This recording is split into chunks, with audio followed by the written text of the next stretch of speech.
Bihar all in one youth competition time का जो book है इसका रिवीजन करेंगे। आज हम लोग पॉलिटिकल साइंस को पढ़ेंगे, फास्ट में रिवीजन करेंगे, जिसमें इस बुक में पिछले 24 वर्षों में पूछे गए लगभग 51,000 प्रश्नों का संकलन किया गया है, जिसमें सभी प्रश्न को हम लोग रिवीजन कर रहे हैं टॉपिक बाय टॉपिक करके या सब्जेक्ट बाय सब्जेक्ट करके। जिसमें आज हम लोग का टॉपिक जो है यह है पॉलिटिकल साइंस है, जिसमें मोटिवेशन लाइन है, जिंदगी जिंदगी मिली तो कुछ बन के दिखाओ, अगर वक्त खराब है तो उसे बदल के दिखाओ।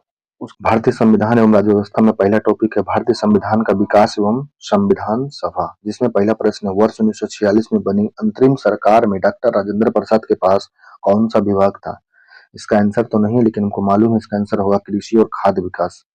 तो वर्ष 1946 में बनी अंतरिम सरकार में डॉक्टर राजेंद्र प्रसाद के पास कौन सा विभाग था, खाद्य और कृषि विभाग। दूसरा है किस निम्न अधिनियम में ने बिहार के एक सदनीय विधानसभा को द्विसदनीय में बदल दिया था, बिहार विधान परिषद और विधानसभा में। यह कौन सा अधिनियम था, यह अधिनियम था भारत सरकार अधिनियम 1919। भारत सरकार अधिनियम 1919 के तहत बिहार के एक सदनीय विधान मंडल को द्विसदनीय में बदल दिया गया था। तो यह बन गया था बिहार विधानसभा और विधान परिषद बना था। संविधान सभा द्वारा भारतीय राष्ट्रीय ध्वज को अपनाया गया था 22 जुलाई 1947 को। संविधान सभा ने भारतीय राष्ट्रीय ध्वज को कब अपनाया था, 22 जुलाई 1947 को। निम्न भारत सरकार अधिनियम 1935 में 35 की विशेषता क्या नहीं थी, 1935 के अधिनियम का मूल्यांकन करना या 1935 का विशेषता नहीं थी। और अंतरिम सरकार में डॉक्टर राजेंद्र प्रसाद के पास कौन सा विभाग था, खाद्य एवं कृषि विभाग। यही तो क्वेश्चन पूछा गया था ना अभी। अंतरिम सरकार में डॉक्टर राजेंद्र प्रसाद के पास कौन सा विभाग था, खाद्य एवं कृषि विभाग था। दूसरा है हिंदी भारत के संघ की राजभाषा होगी एवं संविधान निर्मात्री सभा की किसी समिति द्वारा सितंबर 1949 में निर्णित कर दिया गया था, यह प्रारूप समिति के द्वारा। अच्छा, प्रारूप समिति क्या बता रहा था कि बोला कि हिंदी भारत के संघ की राजभाषा होगी, ऐसा संविधान निर्माती सभा ने प्रारूप समिति को बता दिए थे कि सितंबर 1949 में ऐसा निर्णय लिए थे कि हिंदी संघ की राजभाषा होगी।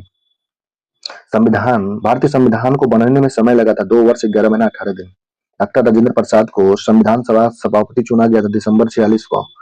डॉक्टर राजेंद्र प्रसाद को संविधान सभापति द्वारा चुना गया था। कब चुना गया था इनको, संविधान सभा का सभापति चुना गया था दिसंबर 1946 को डॉक्टर राजेंद्र प्रसाद को चुना गया था। भारतीय संविधान को संविधान सभा द्वारा अंगीकृत किया गया था 26 नवंबर 1949 को। भारतीय संविधान को संविधान सभा द्वारा अंगीकृत कब किया गया था, 26 नवंबर 1949 को। भारतीय संविधान को अपनाया गया था संवैधानिक सभा द्वारा। भारतीय संविधान को किसके द्वारा अपनाया गया था, भारतीय संविधान सभा द्वारा। संविधान सभा के संवैधानिक सलाहकार कौन थे, बी.एन. राव थे। संविधान सभा के संवैधानिक सलाहकार बी.एन. राव थे।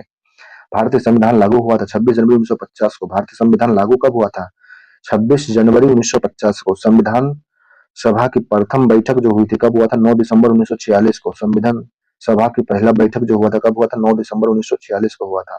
26 नवंबर 1949 को संविधान के किन उपबंधों को प्रभावी किया गया था, 26 नवंबर 1949 को संविधान के जिन उपबंध को प्रभावी किया था वे थे नागरिकता, निर्वाचन और अंतरिम संसद। नागरिकता बन गया था, निर्वाचन हो गया था और अंतरिम संसद को 26 नवंबर 1949 को संविधान के उपबंध में प्रभावी किया गया था इसको। संविधान सभा की प्रांतीय संविधान समिति के अध्यक्ष थे सरदार पटेल थे। संविधान सभा की प्रांतीय संविधान समिति के अध्यक्ष कौन थे, यह सरदार पटेल थे। वह अधिनियम जिसमें इंग्लैंड में होने वाली वार्षिक परीक्षा के माध्यम से सिविल सेवकों की नियुक्ति का अनुमति मिला था, यह था 1853 का चार्टर अधिनियम। 1853 का चार्टर अधिनियम के तहत इंग्लैंड में होने वाली वार्षिक परीक्षा के माध्यम से सिविल सेवकों की नियुक्ति को अनुमत किया गया था। वह अधिनियम जो ब्रिटिश सरकार को बंदी प्रत्यक्षीकरण को स्थगित करने का अधिकार देता है, यह है रॉलेट अधिनियम 1919 था। रॉलेट एक्ट 1919 जो यह अधिनियम था, यह क्या कर रहा था कि ब्रिटिश सरकार को बंदी प्रत्यक्षीकरण को स्थगित करने का अधिकार देता था। वह अधिनियम जिसमें भारत में पृथक निर्वाचन मंडल आरंभ किया गया था, यह था भारतीय परिषद अधिनियम 1919 था। भारतीय परिषद अधिनियम 1919 के तहत भारत में पृथक निर्वाचन मंडल आरंभ किया गया था। Professor KC. व्हीटर के अनुसार भारतीय संविधान अर्धसंघीय है। Professor KC. व्हीटर के अनुसार भारतीय संविधान कैसी है, अर्धसंघीय है। भारतीय संविधान उतना ही संघीय है जितना उसे दोहरी राजनीति कहा जा सकता है, यह विचार था डॉक्टर भीमराव अंबेडकर का। भारतीय संविधान उतना ही संघीय है जितना इसे दोहरी राजनीति कहा जा सकता है। यह किसका कथन था? डॉक्टर भीमराव अंबेडकर का कथन था। प्रांतीय सरकार का गठन के नेतृत्व प्रांतीय सरकारों का गठन जो था यह 1935 के अधिनियम के तहत हुआ था। प्रांतीय सरकार का जो गठन हुआ था यह 1935 का अधिनियम के तहत किया गया था। संविधान को 26 जनवरी के दिन लागू करने का निर्णय इसलिए किया गया क्योंकि कांग्रेस ने इस तिथि को 1930 में स्वतंत्रता दिवस के रूप में मनाया था। 26 जनवरी को संविधान लागू करने का निर्णय क्यों लिया गया? क्योंकि कांग्रेस ने इस तिथि को 1930 में स्वतंत्रता दिवस के रूप में मनाने का घोषणा किया था। राज्य विधानसभा की अधिकतम संख्या 500 है। राज्य विधानसभा की अधिकतम संख्या 500 है। संघ कार्यपालिका में शामिल नहीं है। संघ कार्यपालिका में क्या शामिल नहीं है? यह नहीं है। भारत के नियंत्रक एवं महालेखा परीक्षक संघ की कार्यपालिका में शामिल नहीं है। केंद्रीय मंत्रिपरिषद सामूहिक रूप से उत्तरदायी लोकसभा के प्रति होता है। केंद्रीय मंत्रिपरिषद जो होते हैं सामूहिक रूप से उत्तरदायी किसके प्रति होते हैं? लोकसभा के प्रति। संविधान सभा के प्रथम अस्थायी अध्यक्ष थे डॉक्टर राजेंद्र प्रसाद थे। डॉक्टर राजेंद्र प्रसाद संविधान सभा के प्रथम अस्थायी अध्यक्ष थे। विश्व में सर्वप्रथम लिखित संविधान लागू हुआ अमेरिका में। अमेरिका में सबसे पहले लिखित संविधान लागू हुआ था। आधुनिक लोकतंत्र के रूप में जाना जाता है प्रतिनिधित्व लोकतंत्र को आधुनिक लोकतंत्र के रूप में जाना जाता है। कानून संप्रभु का आदेश है। यह कथन किसका था जी? जॉन ऑस्टिन का था। जॉन ऑस्टिन का कथन था कानून संप्रभु का आदेश है। संप्रभु का आदेश है कानून। यह कथन जॉन ऑस्टिन का था। भारत के संप्रभु कौन है? भारत के लोग। भारत के संप्रभु कौन है? भारत के लोग हैं। भारतीय संविधान में कुल भाग 22 भाग है। भारतीय संविधान में 22 भाग हैं। साइमन कमीशन का रिपोर्ट प्रकाशित की गई थी 1930 में। साइमन कमीशन का जो रिपोर्ट था प्रकाशित हुआ था 1930 में हुआ था। स्वतंत्र भारत के प्रथम शिक्षा मंत्री डॉक्टर मौलाना अब्दुल कलाम आजाद। स्वतंत्र भारत के प्रथम शिक्षा मंत्री मौलाना अब्दुल कलाम आजाद। भारत का संविधान अपनाया गया था 26 नवंबर 1949 को। भारत का संविधान जो अपनाया गया था 26 नवंबर 1949 को। भारत एक है, पंथ निरपेक्ष राष्ट्र है भारत। भारत के संविधान का विचार सर्वप्रथम एम.एन. रॉय के द्वारा दिया गया था। भारत के संविधान का विचार सर्वप्रथम एम.एन. रॉय के द्वारा दिया गया था। संविधान सभा ने संविधान का निर्माण पूर्ण कर लिया था 26 नवंबर 1949 को। संविधान का निर्माण पूर्ण कर लिए थे 26 नवंबर 1949 को। भारत के संविधान को अंगीकृत किया गया था संविधान सभा में भारत की जनता के प्रतिनिधियों के द्वारा। भारत के संविधान को जो अंगीकृत किया गया था भारतीय संविधान सभा के भारत के जनता के प्रतिनिधि के द्वारा किया गया था। भारत का संविधान अंगीकृत हुआ था और अस्तित्व में आ गया था 26 नवंबर 49 को। सॉरी, अंगीकृत तो 26 नवंबर 1949 को हुआ था लेकिन अस्तित्व में आया था 26 जनवरी 1950 को। 26 नवंबर 49 को अंगीकृत किया गया और अस्तित्व में संविधान आया था 26 जनवरी 1950 को। भारतीय संविधान को केंद्रीय प्रवृत्तियों वाला संघ के रूप में परिभाषित किया था आइवर जेनिस ने। आइवर जेनिस जो बोला कि भारतीय संविधान को केंद्रीकृत प्रवृत्तियों वाला संघ के रूप में परिभाषित किया था। केंद्रीय प्रवृत्ति वाला संघ के रूप में भारतीय संविधान को आइवर जेनिस ने परिभाषित किया था। नेक्स्ट टॉपिक है भारतीय संविधान की उद्देशिका, संघ एवं राज्य क्षेत्र, भारतीय संविधान के स्रोत, अनुसूची, अनुच्छेद एवं नागरिकता। जिसमें पहला प्रश्न दिया गया 42वें संविधान संशोधन कौन से दो शब्द प्रस्तावना में जोड़े गए थे जी? धर्मनिरपेक्ष और समाजवादी। ये दोनों 42वें संविधान संशोधन के द्वारा जोड़े गए थे। पंथ निरपेक्ष और समाजवादी। धर्मनिरपेक्ष नहीं जोड़ा था, पंथ निरपेक्ष जोड़ा गया था ना। भारत में न्यायिक पूर्वालोकन का आधार था कानून द्वारा स्थापित प्रक्रिया। भारत में न्यायिक पूर्वालोकन का आधार क्या है? कानून द्वारा स्थापित प्रक्रिया है। भारतवर्ष में संघवाद के संदर्भ में कथन सही कौन सा है? भारतवर्ष में संघवाद के संदर्भ में सही कथन जो है यह एक अर्धसंघीय राज्य देश के अंतर्गत भारतीय संघवाद का परिणाम है। एक अर्धसंघीय राज्य देश के अंतर्गत भारतीय संघवाद का परिणाम है। यह भारतवर्ष में संघवाद के संदर्भ में सही कथन है। संघवाद का मतलब होता है क्या? एक अर्धसंघीय राज्य देश के अंतर्गत राज्य भारतीय संघवाद का परिणाम है। भारत के संविधान का अनुच्छेद 1 देश को बनाता है एक संघ। भारत का जो संविधान का जो अनुच्छेद 1 है यह देश को एक संघ बनाता है। संघीय सूची के अंतर्गत रक्षा शामिल है। संघीय सूची में रक्षा है। भारत में संघ शासित प्रदेश की संख्या 8 है। भारत में संघ शासित को बोलते हैं केंद्र शासित प्रदेश। कितने हैं? 8 हैं। राज्य सन 1949 में भारतीय संघ में सम्मिलित हुआ था मणिपुर 1949 में भारतीय संघ में सम्मिलित हुआ था, जिसमें भी वर्तमान में राष्ट्रपति शासन लगा हुआ है। भारत के संविधान की वह अनुसूची जिसके अधीन जनजाति भूमि का खनन के लिए निजी पक्षकारों को अकृत और शून्य घोषित किया था 5वां अनुसूची में। भारत के संविधान की वह अनुसूची जिसके अधीन जनजाति भूमि का खनन के लिए निजी पक्षकारों को अंतरण, अंकुरित और शून्य घोषित कर दिया। यह था 5वां अनुसूची। भारतीय संविधान की वह अनुसूची जिसमें भारतीय भाषाओं की सूची सम्मिलित है। 8वीं अनुसूची में भारतीय भाषा सम्मिलित है। संघीय शासन की एक प्रमुख विशेषता है। केंद्र और राज्यों की शक्ति संविधान से प्राप्त होती है। यह संघीय शासन की एक विशेषता है। संघीय शासन की प्रमुख विशेषता क्या है कि केंद्र और राज्य सभी अपनी शक्तियां संविधान से प्राप्त करते हैं। 73वें संविधान संशोधन 1992 11वीं अनुसूची और अनुच्छेद 243 जी द्वारा 29 विषय को पंचायतों के प्रशासनिक नियंत्रण में रखा गया था। 73वां संविधान संशोधन 1992 में 11 अनुसूची में अनुच्छेद 243 जी के द्वारा 29 विषय को पंचायत के प्रशासनिक नियंत्रण में रखा गया था। जानवरों के प्रति क्रूरता को रोकथाम के लिए भारतीय संविधान में समवर्ती सूची बनाया गया है। जानवरों के प्रति क्रूरता को रोकथाम करने के लिए संविधान में समवर्ती सूची है। संविधान की प्रस्तावना को भारत की राजनीतिक कुंडली कहा था के एम मुंशी ने संविधान की प्रस्तावना को भारत की राजनीतिक कुंडली कहा। आजादी के बाद भाषा के आधार पर भारत के राज्यों का पुनर्गठन वर्ष 1956 में किया गया था। आजादी के बाद भारत में भाषा के आधार पर राज्यों का पुनर्गठन जो हुआ 1956 में हुआ। भारतीय संविधान की प्रस्तावना में स्थान नहीं है सभी के लिए शिक्षा का। भारतीय संविधान की प्रस्तावना में नहीं है, जबकि भारतीय संविधान की प्रस्तावना में भारत के लोग को घोषित है एक सार्वभौमिक समाजवादी धर्मनिरपेक्ष प्रजातांत्रिक गणतंत्र के रूप में। भारतीय प्रस्तावना में सबको घोषित किया गया है कि एक सार्वभौमिक समाजवादी धर्मनिरपेक्ष प्रजातांत्रिक गणतंत्र लिखा गया है। भारत में लौकिक सार्वभौमिकता है क्योंकि संविधान की प्रस्तावना आरंभ होती है हम भारत के लोग शब्दों से। भारत में लौकिक सार्वभौमिकता है क्योंकि संविधान की प्रस्तावना आरंभ होती है हम भारत के लोग शब्द से।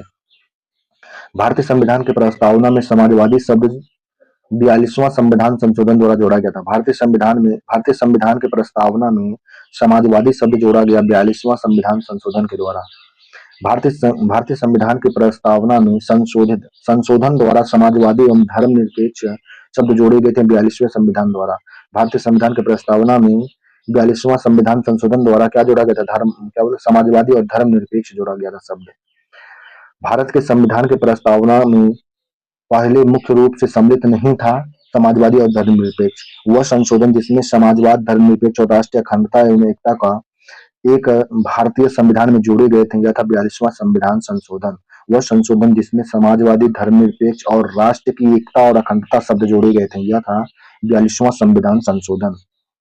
भारतवर्ष की एक धर्मनिरपेक्ष राज्य के रूप में वर्णित करता है संविधान की प्रस्तावना। भारतवर्ष को एक धर्मनिरपेक्ष राज्य में वर्णित करता है संविधान की प्रस्तावना, जो 42वां संविधान संशोधन द्वारा जोड़ा गया था। ये धर्मनिरपेक्ष वर्ग को एक नया राज्य बनाने में संवैधानिक संशोधन के लिए बहुमत चाहिए, साधारण बहुमत। एक नया राज्य अगर बनाना है तो संविधान संशोधन के लिए साधारण बहुमत से नया राज्य बन सकता है। भारत में एक नया राज्य बनाया जा सकता है संसद के द्वारा साधारण बहुमत से। वह विषय जो समवर्ती सूची में है, शिक्षा समवर्ती सूची में है और रक्षा भी। भूमि सुधार राज्य सूची के विषय में आता है। भूमि सुधार राज्य सूची के विषय में अंतर्गत है। भूमि सुधार जितने भी भूमि वाले सुधार वाले काम होंगे राज्य सूची का विषय है यह। भारतीय नागरिकता नहीं प्राप्त की जा सकती है, बैंक में धन जमा करके नागरिकता प्राप्त नहीं हो सकती है। भारतीय संविधान की 10वीं अनुसूची दल बदल कानून के लिए था। भारतीय संविधान के जिस धारा के अनुसार विधानसभा का गठन हुआ था, धारा 170 के तहत, भारतीय संविधान के जिस धारा के अनुसार विधानसभा का गठन होता है वह धारा है 170। धारा 170 के तहत भारतीय संविधान में विधानसभा का गठन होता है। भारतीय संघ का 28वां राज्य कौन था? झारखंड था। 28वां राज्य झारखंड। भारत ने सुदृढ़ केंद्र और साथ संघीय ढांचा का विचार कनाडा से लिया है। भारत ने सुदृढ़ केंद्र के साथ संघीय ढांचा, यह कहां से लिया गया? कनाडा से लिया गया है। भारतीय संविधान में संसदीय लोकतंत्र तथा न्यायिक सर्वोच्च देश से अंगीकृत किए गए हैं ब्रिटेन एवं यूएसए से। भारतीय संसद में संसदीय लोकतंत्र ब्रिटेन से लिया गया और न्यायिक सर्वोच्चता जो है यूएसए से, अमेरिका से लिया गया। तो संसदीय जो है लोकतंत्र या संसद जो लिया गया ब्रिटेन से, लेकिन इसमें न्यायिक सर्वोच्चता जो होगा यह यूएसए से लिया गया, अमेरिका से। भारतीय संविधान में प्रस्तावना को अमेरिका के संविधान से लिया गया। प्रस्तावना जो है यह भारतीय संविधान या अमेरिका के संविधान से लिया गया है। न्यायिक पूर्वावलोकन प्रणाली की उत्पत्ति अमेरिका के संविधान से हुआ है। न्यायिक पूर्वालोकन की प्रणाली की उत्पत्ति संयुक्त राज्य अमेरिका में हुआ था। न्यायिक पूर्वालोकन की उत्पत्ति भारत में न्यायिक पुनरीक्षण की संकल्पना अमेरिका के संविधान से। भारत में न्यायिक पुनरीक्षण पुनरीक्षण की संकल्पना संयुक्त राष्ट्र अमेरिका के संविधान से। भारतीय संविधान की रचना में सर्वाधिक गंभीर प्रभाव छोड़ा था भारत सरकार अधिनियम 1935। भारतीय संविधान की रचना में सर्वाधिक गंभीर प्रभाव कौन छोड़ा? भारत सरकार अधिनियम 1935। भारत की संसदीय प्रणाली ब्रिटेन से है। संसदीय प्रणाली ब्रिटेन से। भारतीय राज्यों की आबादी के बाद पुनर्गठन मुख्यतः किस आधार पर किया गया था? भाषा के आधार पर। भारतीय राज्यों का आजादी के बाद में जो पुनर्गठन 1956 में हुआ था वो भाषा के आधार पर हुआ था। संघात्मक सरकार में होता है शक्तियों का विकेंद्रीकरण। संघात्मक सरकार में शक्तियों का विकेंद्रीकरण होता है। जम्मू कश्मीर का आधिकारिक भाषा उर्दू है। संघवाद का अर्थ होता है संघ और राज्य के बीच सत्ता का विकेंद्रीकरण। संघवाद का अर्थ होता है संघ और राज्य के बीच सत्ता का विकेंद्रीकरण। भारत का संघीय क्षेत्र है दादर नगर हवेली। भारत का संघीय क्षेत्र दादर नगर हवेली। भारत एक राज्यों का संघ है। झारखंड 28वां राज्य था। भारत का संविधान राज्य को वर्णित करता है राज्यों का संघ के रूप में। भारत का संविधान भारत को वर्णित करता है राज्यों का संघ के रूप में। भारतीय संविधान के किस अनुच्छेद के तहत जीएसटी का प्रावधान है? जीएसटी का अनुच्छेद जो है 279 ए में। 279 ए में जीएसटी का ये प्रावधान है, अनुच्छेद है। भारतीय संविधान का अनुच्छेद 279 ए में जीएसटी वस्तु और सेवा कर को बोलते हैं जीएसटी। भारतीय संविधान के अनुसूचियां 12 अनुसूचियां। भारतीय संविधान में 12 अनुसूचियां हैं। भारतीय संविधान की 8वीं अनुसूची में भाषा 22 भाषा है। भारतीय संविधान की 8वीं अनुसूची में 22 भाषा है। सिंधी भाषा को 8वीं अनुसूची में जोड़ा गया था 1967 में। सिंधी भाषा को 8वीं अनुसूची में 1967 में जोड़ा गया था। भारतीय संविधान की 8वीं अनुसूची सम्मिलित है 8वीं अनुसूची में। भारतीय भाषा के बारे में 8वीं अनुसूची है। राज्यपाल एवं मंत्री परिषद के बीच संवाद की प्रमुख तंत्र के रूप में मुख्यमंत्री के कर्तव्य का उल्लेख मिलता है अनुच्छेद 167 में। अनुच्छेद 167 में जो है यह कर्तव्य मिलता है कि राज्यपाल एवं मंत्री परिषद के बीच संवाद के प्रमुख तंत्र के रूप में मुख्यमंत्री का कर्तव्य है। अनुच्छेद 167 के तहत यह उल्लेख है।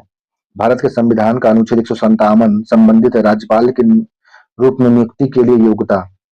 भारत के संविधान में अनुच्छेद 157 जो है यह किसके लिए उल्लिखित है? यह है राज्यपाल के रूप में नियुक्ति के लिए 157। और 167 बोलेगा तो यह क्या कर राज्यपाल और मंत्रिपरिषद के बीच में संवाद के प्रमुख तंत्र के रूप में मुख्यमंत्री के कर्तव्य का उल्लेख है 167 में।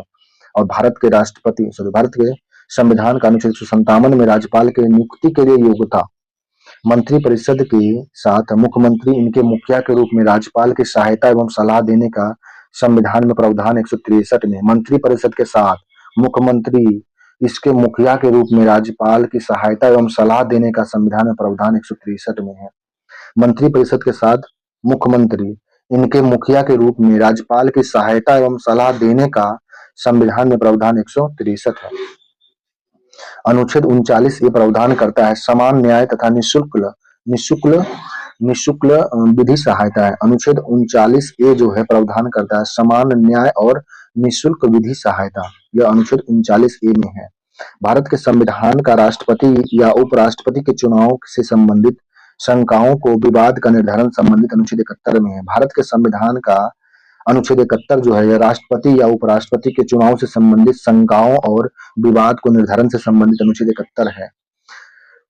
आर्थिक रूप से पिछड़ा वर्ग ईडब्ल्यूएस को आरक्षण देने हेतु संविधान के किन अनुच्छेदों में सम्मिलित किया गया? यह अनुच्छेद 15 छो एवं 16 छो में सम्मिलित किया गया है। आर्थिक रूप से पिछड़े ईडब्ल्यूएस को आरक्षण देने के लिए इन संविधान के किस अनुच्छेद में सम्मिलित किया गया? इनको सम्मिलित किया गया अनुच्छेद 15 छो में और 16 छो में सम्मिलित किया गया है। यह आर्थिक रूप ईडब्ल्यूएस को जो संविधान में जोड़ा गया इसको किस अनुच्छेद में रखा गया? अनुच्छेद 15 छो और अनुच्छेद 16 छो में रखा गया है। भारतीय संविधान के अनुच्छेद 226 के अंतर्गत नागरिक अपने मौलिक अधिकार की रक्षा के लिए उच्च न्यायालय में याचिका दायर कर सकते हैं। अच्छा, भारतीय संविधान में अनुच्छेद 226 के तहत नागरिक अपना मौलिक अधिकार की रक्षा करने के लिए उच्च न्यायालय में क्या करेंगे? याचिका दायर कर सकते हैं। भारतीय संविधान के किस अनुच्छेद के अंतर्गत नागरिक अपना मौलिक अधिकार की रक्षा करने के लिए उच्च न्यायालय में याचिका दायर कर सकता है? यह अनुच्छेद कितना है? अनुच्छेद 226 के तहत। अनुच्छेद 275 में कुछ राज्यों के संघ से अनुदान का प्रावधान है। अनुच्छेद 275 में कुछ राज्यों को संघ से अनुदान का प्रावधान है। किस अनुच्छेद में? अनुच्छेद 275 में है कुछ राज्यों के संघ से अनुदान का प्रावधान किया गया है। कुछ मामले का उच्च न्यायालय में हस्तांतरण संबंधित है 228 अनुच्छेद 228 में कुछ मामलों का उच्च न्यायालय में हस्तांतरण से संबंधित है। राष्ट्रपति का अध्यादेश पारित करने की शक्ति है अनुच्छेद 123 में। 1, 2, 3 राष्ट्रपति का अध्यादेश पारित करने का शक्ति अनुच्छेद 123 में है। भारतीय संविधान का नागरिकता जो है यह अनुच्छेद 5 से 11 के बीच में है। संघ और राज्यों के मध्य विपत्रों के विवरण साइबर कानून में आते हैं समवर्ती सूची। साइबर कानून जो है संघ और राज्य के मध्य विपत्रों के विभिन्न साइबर कानून जो है यह समवर्ती सूची में है। भारतीय संविधान के 6ठी अनुसूची द्वारा स्वतःशाही जिला परिषद की स्थापना का प्रावधान किया गया था। भारतीय संविधान का जो 6ठा अनुसूची है इसमें क्या किया गया? स्वतःशाही जिला परिषद की स्थापना का प्रावधान किया गया। संस्कृति और शिक्षा का अधिकार वर्णित है अनुच्छेद 29 और 30 में। संस्कृति और शिक्षा का अधिकार वर्णित है अनुच्छेद 29 और 30 में। संविधान के किस अनुच्छेद में धन विधेयक को परिभाषित किया गया था? अनुच्छेद 110(1). अनुच्छेद 110(1) के तहत संविधान के किस अनुच्छेद में धन विधेयक को परिभाषित किया गया था? अनुच्छेद 110 के 1 के तहत। भारतीय संविधान के जिस अनुच्छेद में धन विधेयक 110(1) के तहत में है। अल्पसंख्यक को अपनी रुचि की शिक्षा संस्था की स्थापना और प्रशासन करने का अधिकार वर्णित है अनुच्छेद 30(1) के तहत। अल्पसंख्यक को अपनी रुचि की शिक्षा संस्थान की स्थापना और प्रशासन करने का अधिकार वर्णित है अनुच्छेद 30(1) के तहत। अल्पसंख्यक को अपने रुचि की शिक्षा संस्थान की स्थापना और प्रशासन करने का अधिकार अनुच्छेद 30(1) के तहत है। भारतीय संविधान की वह अनुसूची जो राज्यसभा में राज्यों और संघ राज्य क्षेत्र के स्थान आवंटन से संबंधित है, 4थी अनुसूची है। भारतीय संविधान की वह अनुसूची जो राज्यसभा में राज्यों और संघों राज्य क्षेत्र का स्थान आवंटन 4थी अनुसूची में है। भारतीय संविधान की वह अनुसूची जो राज्यसभा में राज्य और संघ राज्य के क्षेत्र का स्थान आवंटन करता 4था अनुसूची में है। भारतीय संविधान का अनुच्छेद 368 है संविधान संशोधन। संविधान का अनुच्छेद 56 है भारत के राष्ट्रपति के कार्यकाल का प्रावधान है। भारत के राष्ट्रपति के कार्यकाल का प्रावधान अनुच्छेद 56 में है। अनुच्छेद 56 में भारत के राष्ट्रपति के कार्यकाल का प्रावधान है। भाषण और अभिव्यक्ति का अधिकार प्रदान करता है अनुच्छेद 19 के तहत। संविधान के अनुच्छेद 19 के तहत में भाषण और अभिव्यक्ति का अधिकार प्रदान है हर एक नागरिक को। भारत के संविधान में चुनाव प्रणाली का प्रावधान जिन अनुच्छेद में है, चुनाव प्रणाली जो है यह 324 से 329 के बीच में है। भारत के संविधान में चुनाव प्रणाली का प्रावधान 324 से लेकर के 329 के बीच में है। भारत के संविधान को 359 के तहत मौलिक अधिकार के परिवर्तन के निलंबन का अधिकार प्राप्त है। भारत के राष्ट्रपति को 359 के तहत अनुच्छेद 359 के तहत मौलिक अधिकार के परिवर्तन और निलंबन, मौलिक अधिकार में परिवर्तन करना और निलंबन करने का अधिकार है राष्ट्रपति के पास में। कौन सा अनुच्छेद है? अनुच्छेद 359 के तहत। उच्चतम न्यायालय के न्यायिक पूर्वालोकन की शक्ति अनुच्छेद 137 में अंतर्गत आती है। उच्चतम न्यायालय के न्यायिक पूर्वालोकन की जो शक्ति है अनुच्छेद 137 में, अनुच्छेद 137 में उच्चतम न्यायालय के न्यायिक पूर्वालोकन की शक्ति जो है अनुच्छेद 137 में वर्णित है। अनुच्छेद 117 संबंध है वित्त विधेयक का। वित्त विधेयक का संबंध अनुच्छेद 117 से संबंधित 117 में वित्त विधेयक है। भारतीय संविधान के अनुसार दल बदल के आधार पर निरहरता का उल्लेख है 10वीं अनुसूची में। भारतीय संविधान के अनुसार मानव का दुर्व्यवहार और बलात्कार श्रम निषेध है, यह अनुच्छेद 23 में। अनुच्छेद 23 में भारतीय संविधान के अनुसार मानव का दुर्व्यवहार और बलात्कार श्रम यह उल्लेखित है अनुच्छेद 23 में। मूल कर्तव्य का उल्लेख है अनुच्छेद 51 क में। मूल कर्तव्य 51 क में वह अनुच्छेद है जो धार्मिक कार्यों के प्रबंधन की स्वतंत्रता से है, 26 अनुच्छेद 26 है वह अनुच्छेद जो धार्मिक कार्यों के प्रबंधन की स्वतंत्रता, अनुच्छेद 26। भारतीय संविधान के अनुच्छेद 65 के तहत उपराष्ट्रपति राष्ट्रपति के रूप में कार्य अथवा उसके कृत्यों का निर्वहन कर सकता है। अनुच्छेद 65 के तहत भारतीय संविधान के अनुच्छेद 65 के तहत उपराष्ट्रपति राष्ट्रपति के रूप में कार्य अथवा उसके कृत्यों का निर्वहन कर सकता है। भारतीय संविधान के जिस अनुच्छेद में राज्य निर्वाचन आयोग का प्रावधान हुआ है 243, अनुच्छेद 243 में भारतीय संविधान के अनुच्छेद 243 में राज्य निर्वाचन आयोग का प्रावधान। राज्य निर्वाचन आयोग का प्रावधान कहाँ पे है? अनुच्छेद 243 में है। भारतीय संविधान में 44वें अनुच्छेद के अनुसार समान संहिता का प्रयोग करना नागरिकों के लिए है। समान नागरिक संहिता अनुच्छेद 44 में। भारतीय संविधान में 11वीं अनुसूची के अंतर्गत पंचायत के लिए 29 विषय का संबंध है। यह उसमें अनुच्छेद कितना है? 243G। अनुच्छेद 243 के तहत भारतीय संविधान में 11वीं अनुसूची में पंचायत के लिए 29 कार्य का संबंध है जो अनुच्छेद में वर्णित है। किस अनुच्छेद में है? 243G में वर्णित है। 243G। धन विधेयक की परिभाषा का प्रावधान संविधान में 110 अनुच्छेद 110 में धन धन विधेयक का परिभाषा है संविधान में। भारतीय संविधान की गणना की दृष्टि से कुल अनुच्छेद 268 है। भारतीय संविधान की गणना की दृष्टि से कुल अनुच्छेद अनुच्छेद पूरा अनुच्छेद को जोड़ देंगे को एबीसीडी जो सब मिलाकर क्या हो जाएगा 267 468 हो जाएगा 468। भारतीय संविधान की आत्मा कहा जाता है संविधान की प्रस्तावना को। हाल ही में आंध्र प्रदेश से अलग कर एक नए राज्य तेलंगाना का गठन हुआ। इसमें भारतीय संविधान के जिस अनुसूची में परिवर्तन हुआ एक अनुसूची एक में परिवर्तन करके नया राज्य गठन किया जाता है ना। भारतीय संविधान में स्वतंत्रता का अधिकार है अनुच्छेद 19 में स्वतंत्रता का अधिकार है। अनुच्छेद 370 का संबंध जम्मू कश्मीर से था जिसे खत्म कर दिया गया। भारतीय लोक सेवा की सुरक्षा प्रदान अनुच्छेद 311 में भारतीय लोक सेवक की सुरक्षा जो प्रदान की जाती है अनुच्छेद 311 के तहत है। केंद्र सरकार राज्यों को निर्देश जारी करता है संघ सूची के संदर्भ में, राज्य सूची के संदर्भ में, समवर्ती सूची के संदर्भ में, तीनों सूची के संदर्भ में केंद्र सरकार राज्यों को निर्देश जारी करता है। संघ सूची, राज्य सूची, समवर्ती सूची के संदर्भ में केंद्र सरकार राज्यों को निर्देश जारी करता है। मत वोट देने का अधिकार भारतीय संविधान के अनुच्छेद 326 में है। अनुच्छेद 326 के तहत वोट देने का अधिकार है। भारतीय संविधान में वोट देने का अधिकार अनुच्छेद 326 में है। 24 में निर्वाचन है, 326 में वोट देने का अधिकार है। भारतीय संविधान की अनुसूची 6 में जिन राज्यों को शामिल किया गया था वह असम, त्रिपुरा, मेघालय और मिजोरम था। भारतीय संविधान की अनुसूची 6 में जिन राज्यों को शामिल किया गया वो कौन से राज्य थे? असम, त्रिपुरा, मेघालय, मिजोरम था।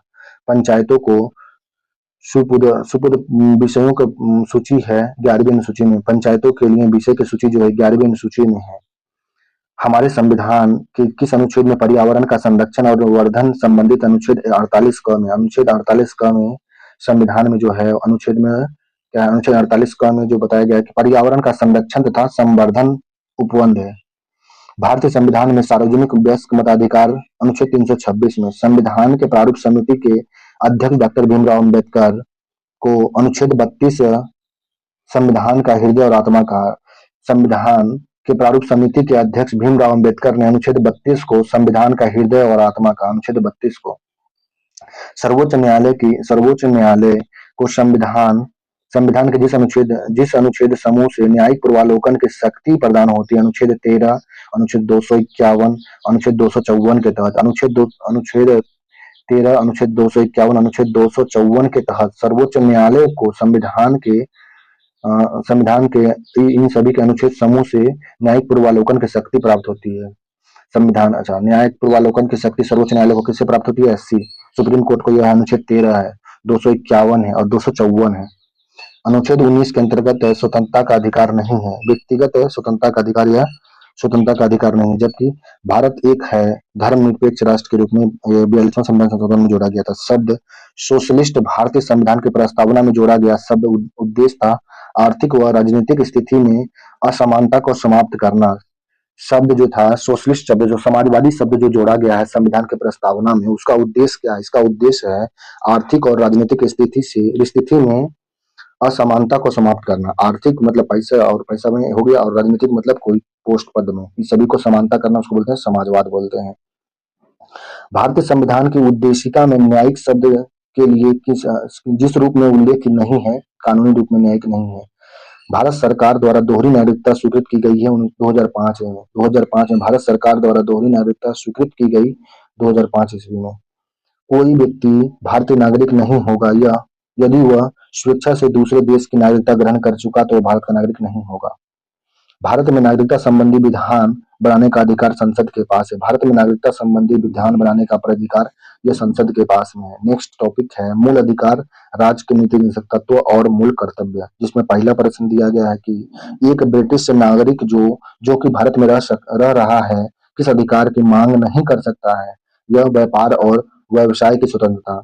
एक कोई विदेशी यात्री भारत में रह रहा है तो उसके पास कौन सा अधिकार नहीं कर सकता है? उसके पास व्यापार और व्यवसाय का स्वतंत्रता का अधिकार नहीं उसको मिलेगा। दूसरा है नेक्स्ट कि कार्य की न्याय संगत एवं मानवोचित दशा। कार्य की न्याय संगत और मानवोचित दशा जो है भारत के संविधान किस अनुच्छेद में? 42 अनुच्छेद 42 में जो भारत के संविधान के अनुच्छेद 42 में संबंधित है कार्य की न्याय संगत एवं मानवोचित दशा जो है। अनुच्छेद 43 में कर्मकारों की निर्वाह मजदूरी जो मिलेगा 43 में। समान सिविल संहिता 44 में और 49 में है। राष्ट्रीय महत्व का स्थान एवं वस्तुओं का संरक्षण यह अनुच्छेद 49 में है। राष्ट्रीय महत्व के स्थान एवं वस्तुओं का संरक्षण अनुच्छेद 49 में है। अनुच्छेद 44 में समान सिविल संहिता, कर्मचारी का निर्वाह मजदूरी 43 में, कार्य और न्याय संगत एवं मानवोचित दशा जो है ये अनुच्छेद 42 में है। ग्राम पंचायत का गठन अनुच्छेद 40 में, समान नागरिक संहिता 44 में, न्यायिक न्यायपालिका कार्यपालिका अनुच्छेद 50 में, अंतर्राष्ट्रीय शांति अनुच्छेद 51 में, कृषि एवं पशुपालन 48 में, कृषि और पशुपालन अनुच्छेद 48 में है। भारत में विश्व की शून्यता का कौन सा पहलू पाया जाता है? भारत में विधि का शून्यता का कौन सा पहलू है? यह है न्यायपालिका, विवादित कार्यपालिका आदेश या विधायी उपायों को पूर्णतः या उसके भाग को शून्य घोषित कर सकता है। एक संविधा पूर्णतः या आंशिक रूप से शून्य घोषित की जा सकती है। एक शून्य विधि को एक विधि संवैधानिक संशोधन के माध्यम से राज्य द्वारा पुनर्जीवित किया जा सकता है। ये सभी शक्ति दिया गया किसको? भारत के विधि की शून्य का कौन सा पहलू बताया गया है? शून्य विधि का भारतवर्ष में विधि का शून्यता का कौन सा पहलू है? तो यह पहलू है न्यायपालिका, विवादित कार्यपालिका आदेश का विधायी का उपायों को पूर्णतः या उसके भाग को शून्य घोषित कर सकती है। एक संघीय पूर्णतः या आंशिक रूप से शून्य घोषित कर सकती है। एक शून्य विधि को संवैधानिक संशोधन के माध्यम से राज्य द्वारा पुनर्जीवित किया जा सकता है। यही है भारतीय संविधान का अनुच्छेद 17 में अस्पृश्यता के उन्मूलन का संबंध है। भारत के संविधान की प्रस्तावना न्याय की गारंटी देता है। इसका तात्पर्य है कि भारत अपने जनमानस को अनुमति देता है कि अपने प्रतिनिधियों के निर्वाचन की कुछ मूल अधिकार रखने की और निर्णय निर्माण में भागीदारी लेने का और कुछ मूल अधिकार रखने का देता है और अपने प्रतिनिधियों को निर्वाचन की। यह भारत का संविधान प्रस्तावना न्याय की गारंटी जो देता है। न्याय की गारंटी क्या है? ये जो न्याय की गारंटी देता है भारत का संविधान, इसमें क्या देता है? अपने प्रतिनिधियों को निर्वाचन का और अपने प्रतिनिधियों के निर्वाचन का जो न्याय की गारंटी मिला, और दूसरा कुछ मूल अधिकार रखने का, और तीसरा था निर्णय लेने के भागीदारी का। यह भारत के संविधान में प्रस्तावना में जो न्याय की गारंटी है, यही सब बात है। चुप रहने की स्वतंत्रता भारत में मूल अधिकार है। चुप रहने की स्वतंत्रता भारत में मूल अधिकार है। भारतीय संविधान का वह अनुच्छेद जो किसी भी व्यक्ति को कानून के समक्ष समानता, यह अनुच्छेद 14 में बताया गया।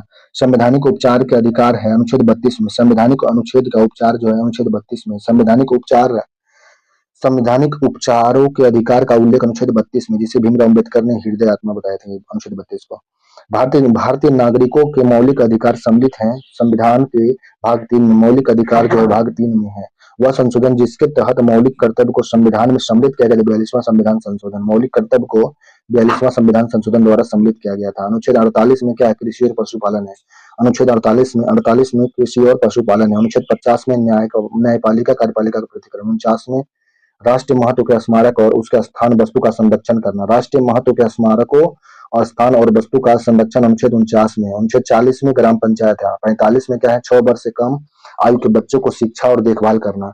अनुच्छेद 45 में 6 वर्ष से कम आयु के बच्चों की शिक्षा और देखभाल करना अनुच्छेद 45 में। 40 में ग्राम पंचायत। 49 में क्या है? राष्ट्रीय महत्व के स्मारक स्थान और वस्तु का संरक्षण करना। 50 में न्यायपालिका कार्यपालिका है। 48 में कृषि और पशुपालन है। मूल अधिकारों के संवर्ग के अस्पृश्यता के रूप में किए गए विभेद के विरुद्ध में संरक्षण है समानता का अधिकार है।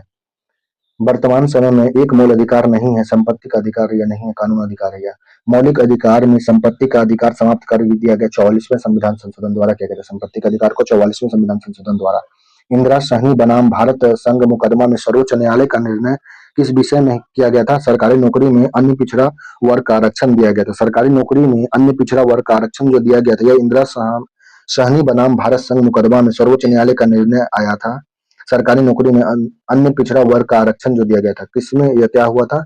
इंदिरा साहनी बनाम भारत संघ मुकदमा हुआ था सर्वोच्च न्यायालय में। किसके द्वारा? इंदिरा साहनी बनाम भारत संघ मुकदमा सर्वोच्च न्यायालय में लड़ा गया, जिसमें सरकारी नौकरी में अन्य पिछड़ा वर्ग को आरक्षण दिया गया था। किसी कार्य को अविलंब कराने के लिए न्यायालय से परमादेश से विशेष लेखा जारी करने की याचिका की जा सकती है। किसी कार्य को अविलंब कराने के लिए न्यायालय में परमादेश विशेष लेख के द्वारा जारी याचना की जा सकती है। संवैधानिक उपचारों में से पोस्टमार्टम कहा जाता है उत्प्रेषण को संविधान के उपचार में पोस्टमार्टम कहा जाता है। पोस्टमार्टम राज्यों के नीति निषेध सिद्धांत को भारत में सामाजिक और आर्थिक लोकतंत्र की घोषणा पत्र कहा था डॉक्टर भीमराव अम्बेडकर ने। राज्य के नीति निषेध सिद्धांत को भारत में सामाजिक आर्थिक लोकतांत्रिक का घोषणा पत्र कहा भीमराव अम्बेडकर ने कहा कि राज्य के नीति निषेध सिद्धांत और भारत में जो सामाजिक और आर्थिक लोकतंत्र का घोषणा पत्र है, इसे भीमराव अम्बेडकर ने क्या बोला था, घोषणा पत्र बोला था।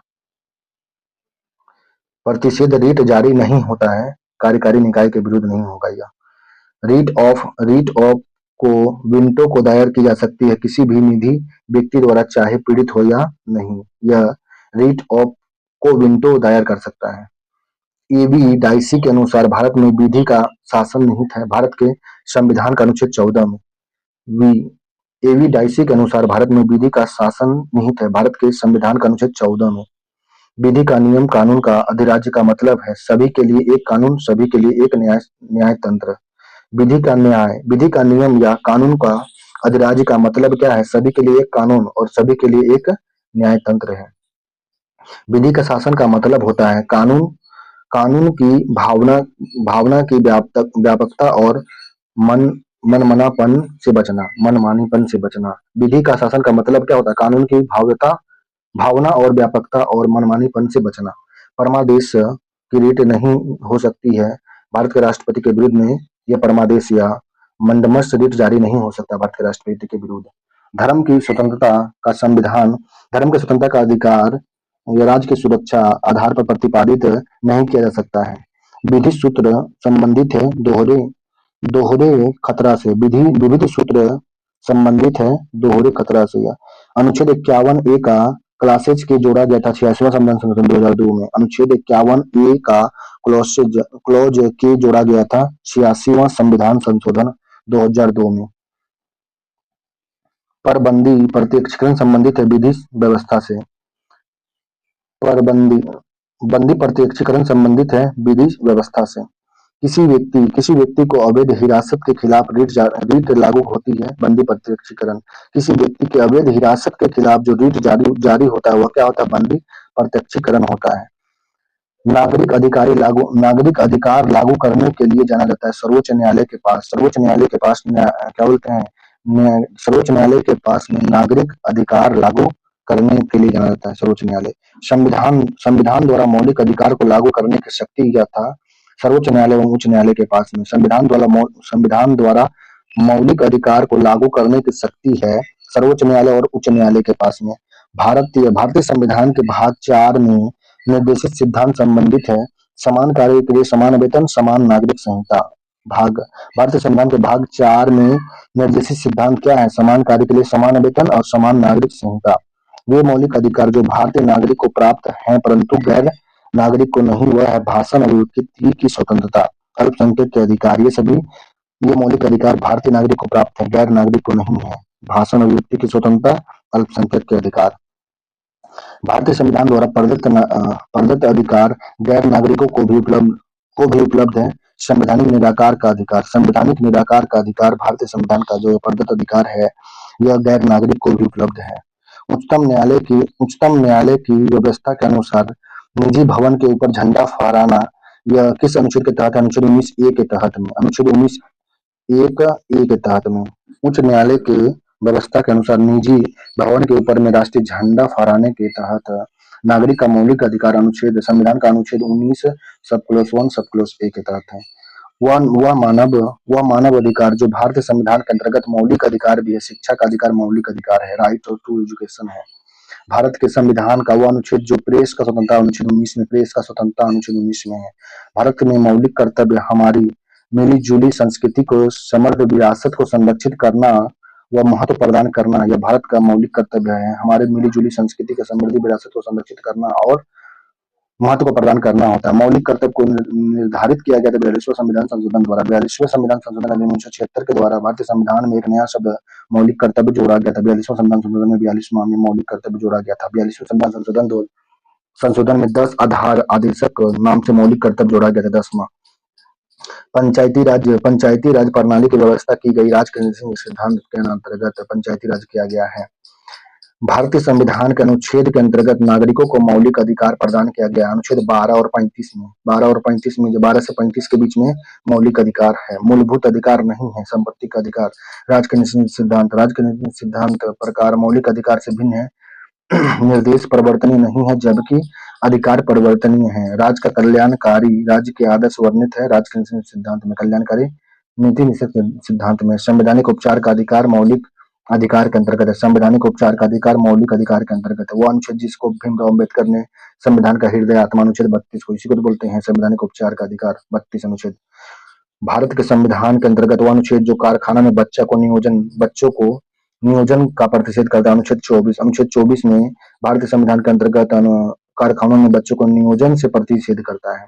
भारतीय मौलिक अधिकार की सूची में संपत्ति का अधिकार किसके शासनकाल में निकाला गया था? मोरारजी देसाई के शासनकाल में। मोरारजी देसाई के शासनकाल में मौलिक अधिकारों की सूची में संपत्ति का अधिकार को निकाला गया था। उस समय मोरारजी देसाई का शासनकाल था।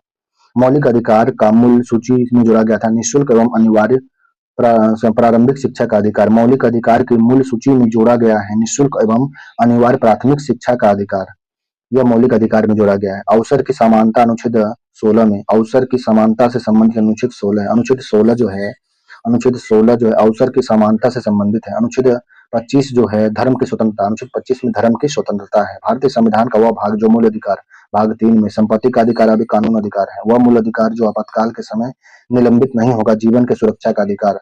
वह मौलिक अधिकार जो आपातकाल के समय भी नहीं खत्म होगा, जीवन के सुरक्षा का अधिकार। भारतीय संविधान में शोषण के विरुद्ध का अधिकार मानव के दुर्व्यवहार को निषेध करता है। भारत का जो संविधान है यह शोषण के विरुद्ध का अधिकार दुर्व्यवहार को निषेध करता है। भारत और अभिव्यक्ति की स्वतंत्रता में शामिल नहीं है। हड़ताल करने का अधिकार अभिव्यक्ति की स्वतंत्रता नहीं है। संविधान के उद्देशिका में जिन मौलिक अधिकार का वर्णन नहीं है, आर्थिक स्वतंत्रता नहीं है। संस्था एवं संघ बनाने का अधिकार केवल नागरिक के लिए सुनिश्चित स्वतंत्रता का अधिकार है। संस्था और संघ बनाने का जो अधिकार है केवल नागरिकों के लिए सुनिश्चित स्वतंत्रता का अधिकार है। सर्वोच्च न्यायालय ने निजता के अधिकार को संविधान के जिस मूलभूत अधिकार के अधीन रखा है, अनुच्छेद 21 में निजता का अधिकार है। सर्वोच्च न्यायालय ने निजता के अधिकार को संविधान के अनुच्छेद 21 मूलभूत अनुच्छेद में अधीन रखा है। ये मूल अधिकार जो केवल भारतीय नागरिक को उपलब्ध है। अनुच्छेद 15, 16, 19, 29 ये केवल भारतीय नागरिक को उपलब्ध है। शिक्षा का अधिकार अधिनियम लागू हुआ था 2010 में। शिक्षा का अधिकार अधिनियम 2010 में लागू हुआ था। कौन सा संवैधानिक उपबंध जो समाज के कमजोर वर्गों के लिए शैक्षणिक संस्था और केंद्र सरकार की नौकरियों में आरक्षण प्रदान करता है? अनुच्छेद 16 है। संवैधानिक उपबंध जो समाज के कमजोर वर्गों के लिए शैक्षणिक संस्थान और केंद्र सरकार की सरकारी नौकरी में आरक्षण देता है, अनुच्छेद 16 है। यह अस्पृश्यता छुआछूत जो 17 में है। समान नागरिक समता का आशय है कि कानून के समक्ष समानता है। संविधान अपने नागरिकों को जिन अधिकार की गारंटी देता है, समानता का अधिकार और व्यक्ति की स्वतंत्रता। संविधान अपने नागरिक को जिन अधिकार की गारंटी देता है वह अधिकार कौन सा? समानता का अधिकार है और अभिव्यक्ति की स्वतंत्रता है। किस समिति ने भारत के संविधान में मूल कर्तव्य को सम्मिलित करने की सिफारिश किया था? स्वर्ण सिंह समिति ने भारत के संविधान में मूल कर्तव्य को सम्मिलित करने का सिफारिश किया था। स्वर्ण सिंह समिति। भारतीय संविधान के मौलिक अधिकार पर विवेक संगत प्रतिबंध लगा सकता है संसद। मौलिक अधिकार पर विवेक प्रतिबंध जो लगा सकता है कौन? संसद। हमारे संविधान में भाग 3 में उपबंध धर्म की स्वतंत्रता का अधिकार अभिव्यक्ति है, नकारात्मक और सकारात्मक। हमारे संविधान में भाग 3 में जो उपबंध धर्म की स्वतंत्रता है यह कैसी है? नकारात्मक और सकारात्मक दोनों है। 14 वर्ष के बच्चों को फैक्ट्री खदानों कारखानों में कार्य रोजगार देने पर प्रतिबंध लगाया गया। 14 वर्ष से कम उम्र का बच्चा को फैक्ट्री खदान और कारखाना में काम नहीं किया जा सकता है। बच्चों को कारखाना में बलात् प्रवेश निषेध अनुच्छेद 24 के तहत 14 वर्ष से कम उम्र के बच्चों को कारखाना में काम करने नहीं दिया जा सकता है। डॉक्टर भीमराव अम्बेडकर ने संविधान की आत्मा संवैधानिक उपचार को कहा। संवैधानिक उपचारों का अधिकार अनुच्छेद 32 को क्या बोले? भीमराव अम्बेडकर संविधान की आत्मा संवैधानिक उपचारों का अधिकार को एकत्रित होने के नागरिक का अधिकार पर लागू बुनियादी शर्त यह है कि सभा होनी चाहिए, शांतिपूर्ण और शस्त्रहीन होना चाहिए। एकत्रित होने के नागरिकों के जो अधिकार पर कानून बुनियादी शर्त रखा है वह सभा होनी चाहिए, शांतिपूर्ण और शस्त्र विहीन होना चाहिए। भारतीय संविधान घोषणा करता है कि जीवन और स्वतंत्रता की रक्षा केवल विधि द्वारा स्थापित प्रक्रिया के प्रारूप में वापस ली जा सकती है। भारतीय संविधान की घोषणा करता है कि जीवन की स्वतंत्रता की रक्षा जो है केवल विधि द्वारा स्थापित प्रक्रिया के अनुरूप ही वापस ली जा सकती है। मौलिक अधिकार निलंबित किए जा सकते हैं यदि राष्ट्रीय आपातकाल के समय राष्ट्रपति इस हेतु आदेश जारी करेगा तो मौलिक अधिकार निलंबित हो जाएगा। राष्ट्रपति राष्ट्रीय आपातकाल के समय राष्ट्रपति इसे निलंबित कर सकता है मौलिक अधिकार को। भारतीय संविधान के कार्यकारी राज्य की संकल्पना जो है या कार्यकारी संकल्पना जो है राज्य के नीति निर्देशक तत्वों में भारतीय संविधान के कल्याणकारी राज्य की संकल्पना है। भारतीय संविधान का वह भाग जो राज्य के नीति निर्देशक सिद्धांत करने वाले तत्वों का उल्लेख है भाग 4 में है। राज्य का नीति निर्देशक एक दिशा निर्देश जारी करता महात्मा गांधी के दर्शन से जुड़ा हुआ है। ग्राम पंचायत की स्थापना राज्य नीति का एक हिस्सा निर्देश सिद्धांत महात्मा गांधी से जुड़ा हुआ है। ग्राम पंचायत की स्थापना नीति निर्देशक तत्व सरकार के मार्गदर्शन हेतु संविधान द्वारा है। नीति निर्देशक तत्व सरकार के मार्गदर्शन हेतु दिए गए संविधान द्वारा है। राज्य के नीति सिद्धांत के अनुखंडों में अंतर्राष्ट्रीय शांति सुरक्षा 51 अनुच्छेद 51 में भारत का एकमात्र राज्य जहां समान आचार संहिता गोवा में लागू है। समान आचार संहिता जो है राज्य के नीति सिद्धांत तत्व संबंधित है प्रस्तावना में। नीति तत्व प्रस्तावना में राज्य के नीति तत्व प्रत्यक्षता संबंधित है प्रस्तावना से। भारतीय संविधान में मूल कर्तव्य जोड़ा गया था 42वां संविधान संशोधन द्वारा। मौलिक कर्तव्य जिस समिति की सिफारिश पर भारतीय संविधान में जोड़ा गया हुआ था स्वर्ण सिंह समिति पर। भारतीय संविधान के प्रारंभ में मौलिक कर्तव्य का प्रावधान नहीं था। संविधान संशोधन द्वारा इसको जोड़ा गया, भाग 4 में जोड़ा गया। मौलिक कर्तव्य को भाग 4 में जोड़ा गया था। भारतीय नागरिक को मौलिक कर्तव्य है 11 मौलिक कर्तव्य है। शुरू में 10 मौलिक कर्तव्य था। भारत के संविधान में मौलिक कर्तव्य की सम्मिलित किया गया था 1976 में मौलिक कर्तव्य सम्मिलित किया गया था। मौलिक कर्तव्य को प्राप्त नहीं है कि किसी तरह विधि स्वीकृति नहीं देता है मौलिक कर्तव्य। एक नागरिक के मौलिक कर्तव्य में शामिल है संविधान, राष्ट्रीय ध्वज और राष्ट्रीय गान के प्रति श्रद्धा सम्मान करना। एक नागरिक के लिए मौलिक कर्तव्य है संविधान, राष्ट्रीय ध्वज और राष्ट्रीय गान के प्रति श्रद्धा। नेक्स्ट टॉपिक है राष्ट्रपति, उपराष्ट्रपति, मंत्रिपरिषद, महान्यायवादी। अंतर्राष्ट्रीय संधियों को लागू कराने हेतु संसद द्वारा भारत के किसी एक हिस्सा या संपूर्ण भारत के लिए कानून का निर्माण किया जा सकता है राज्य की सहमति के बिना। लोकसभा सदस्य, राज्यसभा सदस्य एवं राष्ट्रपति बनने के लिए न्यूनतम उम्र कितनी है? लोकसभा के लिए 25, राज्यसभा के लिए 30 और राष्ट्रपति के लिए 35 वर्ष है। संविधान का यह अनुच्छेद किसी संसद के लाभकारी पद पर रोक लगाता है। अनुच्छेद 102 एक के तहत में संविधान का वह अनुच्छेद 102 एक के तहत में किसी संसद के लाभकारी पद पर रोक लगाता है। लोकसभा के अध्यक्ष को प्राप्त है केवल समान मत होने की स्थिति में मतदान का अधिकार। लोकसभा के अध्यक्ष को प्राप्त है केवल समान मत होने पर स्थिति पर मतदान का अधिकार। निम्न में से कौन राष्ट्रपति के निर्वाचन मंडल के रूप में कार्य करता है लेकिन महाभियोग प्रक्रिया में भाग नहीं लेता है? राज्य विधानसभा जो है यह राष्ट्रपति के निर्वाचन मंडल में तो भाग लेगा लेकिन महाभियोग प्रक्रिया में भाग नहीं लेता है। निर्वाचन वोट देगा लेकिन महाभियोग हटाने के समय में नहीं रहेगा।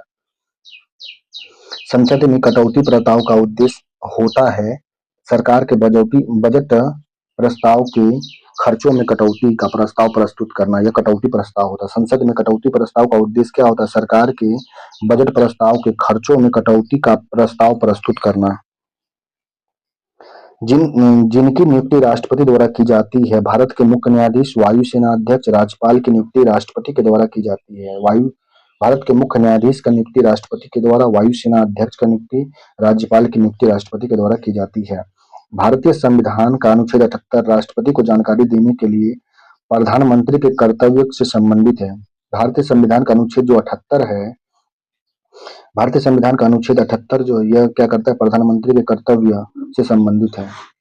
भारतीय संविधान का अनुच्छेद 78 राष्ट्रपति को जानकारी देने के लिए संबंध है प्रधानमंत्री के कर्तव्य से संबंधित है। संसद के दोनों सदनों का संयुक्त बैठक के लिए गणपूर्ति चाहिए।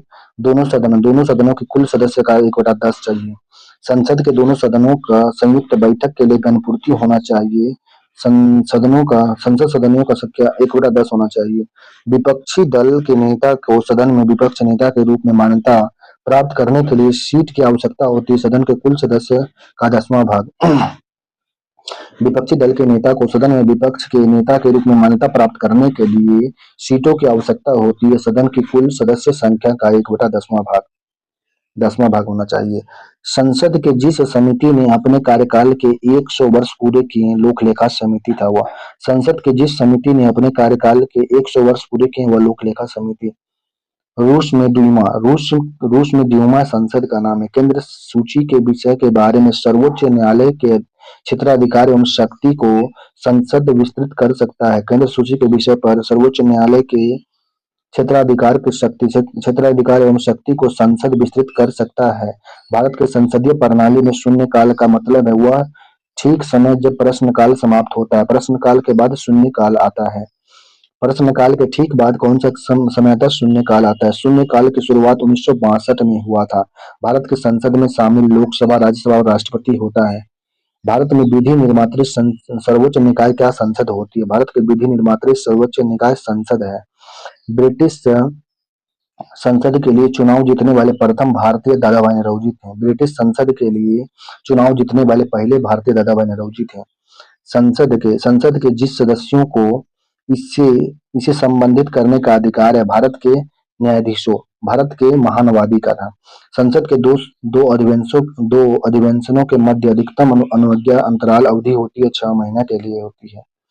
भारतीय संविधान के अनुच्छेद 198 में धन विधेयक पारित करने का विधि प्रावधान है। यदि विधान परिषद में धन विधेयक को रोका जाता है तो वह उसे वापस करने से मना कर देता है। यह 14 दिन के लिए पारित किया जा सकता है। दोनों सदनों में पारित किया जाता है 14 दिन के लिए। संविधान की व्याख्या करने का अधिकार न्यायपालिका के पास में। संविधान की व्याख्या करने का अधिकार न्यायपालिका के पास है। फिनलैंड के संसद को कहते हैं संसद। इजराइल का संसद को नेसेट कहते हैं। इजराइल के संसद का नाम नेसेट है। संविधान सभा द्वारा प्रदत्त मौलिक अधिकार में संशोधन कर सकती है संसद। संसद मौलिक अधिकार में संशोधन कर सकती है। संसद और विधानसभा की विधायी जातियों अतिरेक की जांच न्यायिक समीक्षा द्वारा होता है। संसद और विधानसभा के विधायी जातियों की जांच जो होती है न्यायिक समीक्षा द्वारा होता है। भारतीय संविधान में अवशिष्ट शक्ति संसद में ही है। भारत में पार्लियामेंट उद्घाटन हुआ था 1927 में। भारत में संसद जो उद्घाटन हुआ था 1927 में हुआ था 1927 में। भारत में प्रधानमंत्री थे जब 73वां और 74वां संविधान संशोधन हुआ था, पीवी नरसिम्हा राव।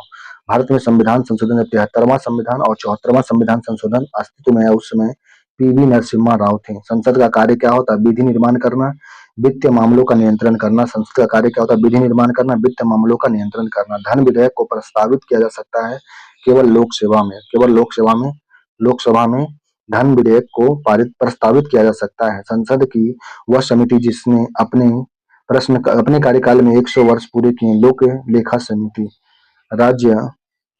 प्रत्येक राज्य में लोकसभा की सीटों का निर्धारण परिसीमन आयोग द्वारा किया जाता है। इस परिसीमन आयोग पर रोक लगाया गया है वर्ष 2026 तक। 2026 के बाद सीटों का परिसीमन फिर से होगा। भारत का राष्ट्रपति कितनी बार भी चुना जा सकता है? लोकसभा में समांतर होते हैं 3 सत्र होते हैं। लोकसभा में 3 सत्र बुलाए जाते हैं। लोकसभा में कम से कम सत्र बुलाना चाहिए वर्ष में 2 बार। वर्ष में 2 बार सत्र तो बुलाना ही चाहिए कम से कम। 3 सत्र होते हैं। द्रौपदी मुर्मू भारत के 15वीं राष्ट्रपति है। द्रौपदी मुर्मू 15वीं राष्ट्रपति है। भारतीय संसदीय समूह की स्थापना 1949 में होता है।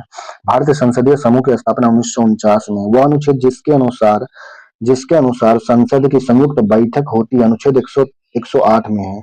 वह अनुच्छेद जिसके अनुसार संसद की संयुक्त बैठक होती है, अनुच्छेद 108 के तहत होती है।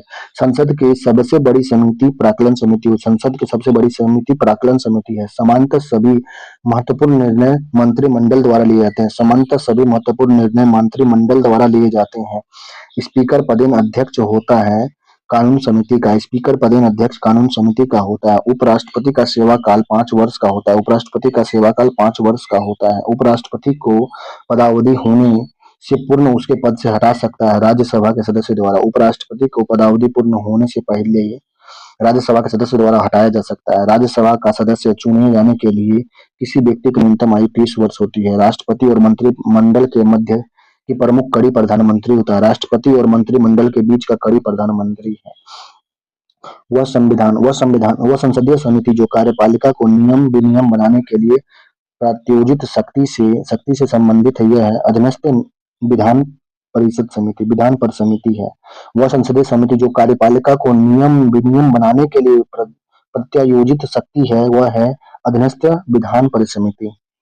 भारत के राष्ट्रपति को उसके पद से हटा सकता है संसद। भारत का राष्ट्रपति को हटाने के लिए संसद यह काम कर सकता है। राष्ट्रपति द्वारा राज्यसभा के लिए मनोनीत सदस्य 12 सदस्य हैं। राष्ट्रपति 12 सदस्य को राज्यसभा में मनोनीत करते हैं। राज्यसभा के लिए कितने राज्य में सीटों का उचित अवरोही क्रम? सबसे ज्यादा राज्यसभा का सीट उत्तर प्रदेश, उसके बाद महाराष्ट्र में, फिर तमिलनाडु, फिर बिहार में है। राज्यसभा का सीट सबसे ज्यादा कहाँ पे है? उत्तर प्रदेश में, उसके बाद महाराष्ट्र में, फिर तमिलनाडु में और लास्ट में बिहार में, चौथे नंबर पे हो जाएगा। राज्यसभा में होते हैं 250 सदस्य होते हैं, जिनमें 12 सदस्य राष्ट्रपति 12 सदस्य को राष्ट्रपति मनोनीत करते हैं, जिसमें 12 सदस्य को राष्ट्रपति मनोनीत करते हैं। और सदस्य होते कितने टोटल? 250 होते हैं। राज्यसभा के निर्वाचन सदस्यों की अधिकतम संख्या 238 ही है, 238 है, तो इसमें 12 जोड़ेंगे 250 हो जाएगा। तो राज्यसभा में सदस्य कुल कितने होते हैं? 250 होते हैं, जिसमें से निर्वाचन होता है अधिकतम कितना होता है? 338 का निर्वाचन होता है, और 12 सदस्य को तो राष्ट्रपति मनोनीत करते हैं। राज्यसभा की लोकसभा के समक्ष समान क्षेत्र है संविधान में संशोधन करने का। राज्यसभा की लोकसभा के समान क्षमता दिया गया है संविधान में संशोधन करने का।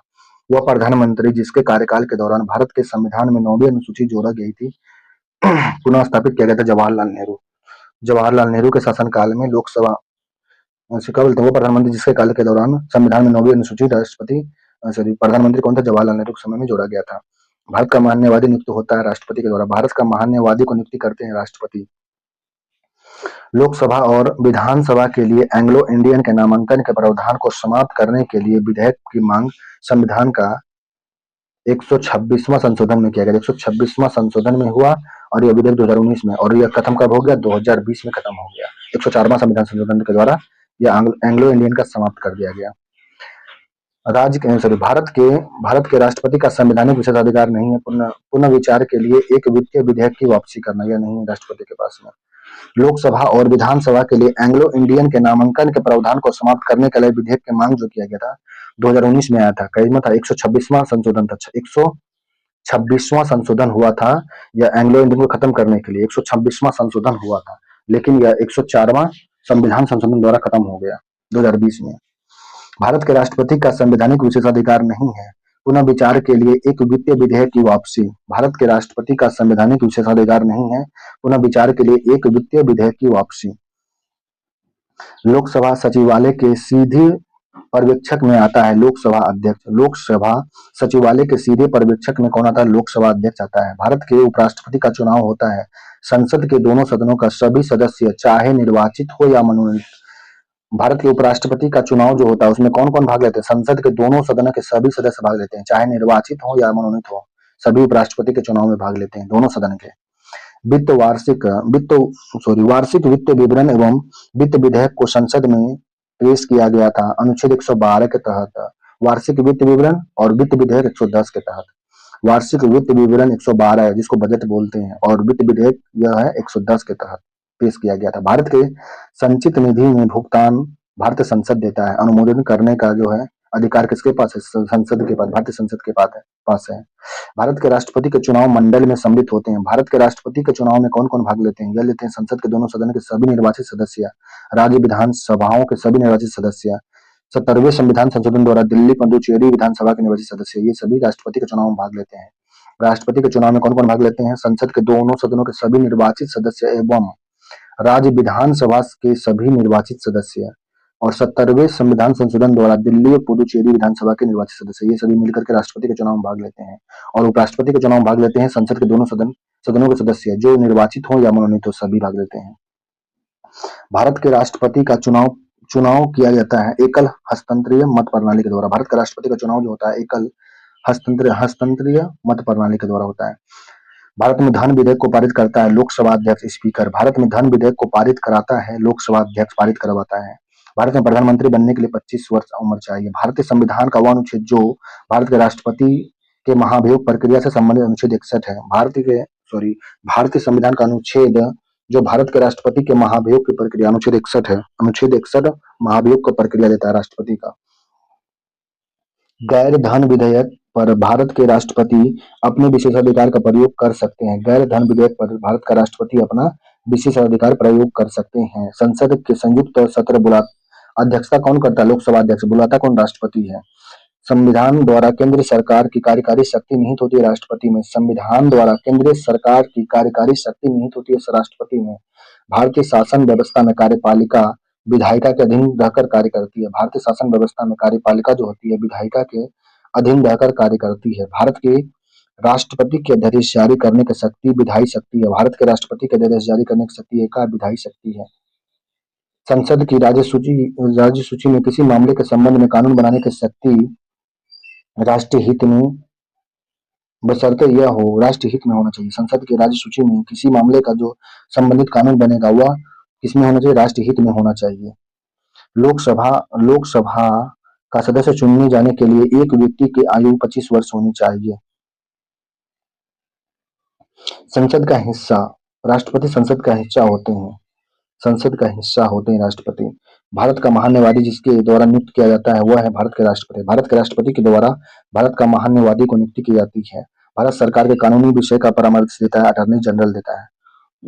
भारत सरकार को कानूनी विषय पर परामर्श देता है अटॉर्नी जनरल। एक गैर सदस्य के रूप में संसद के किसी एक सदन की कार्यवाही में भाग लेता है महान्यायवादी। एक गैर सदस्य के रूप में संसद के किसी सदन में कार्यवाही में भाग ले सकता है महान्यायवादी। भारत सरकार का वह अधिकारी जो सदस्य न होते हुए भी भारतीय संसद में कार्यवाही में भाग भाग लेने का अधिकार रखता है अटॉर्नी जनरल है। अटॉर्नी जनरल जो है भारत सरकार का वह अधिकारी है जो संसद न होते हुए भी भारतीय संसद की कार्यवाही में भाग लेता है अटॉर्नी जनरल है। भारत सरकार का प्रथम विधि अधिकारी महान्यायवादी को समझते हैं। भारत सरकार का पहला विधि अधिकारी कौन होता है? महान्यायवादी होते हैं। भारत सरकार का पहला विधि अधिकारी समझे जाते हैं महान्यायवादी को। धन विधेयक केवल पेश होता है लोकसभा में। धन विधेयक केवल लोकसभा में पेश होता है। राज्यसभा का पदेन अध्यक्ष उपराष्ट्रपति होते हैं। भारत का प्रधानमंत्री के प्रति जवाबदेही है लोकसभा। भारत का प्रधानमंत्री लोकसभा के प्रति जवाबदेही होते हैं। संसदीय मंत्री परिषद में मंत्री उत्तरदायी होते हैं केवल लोकसभा के प्रति।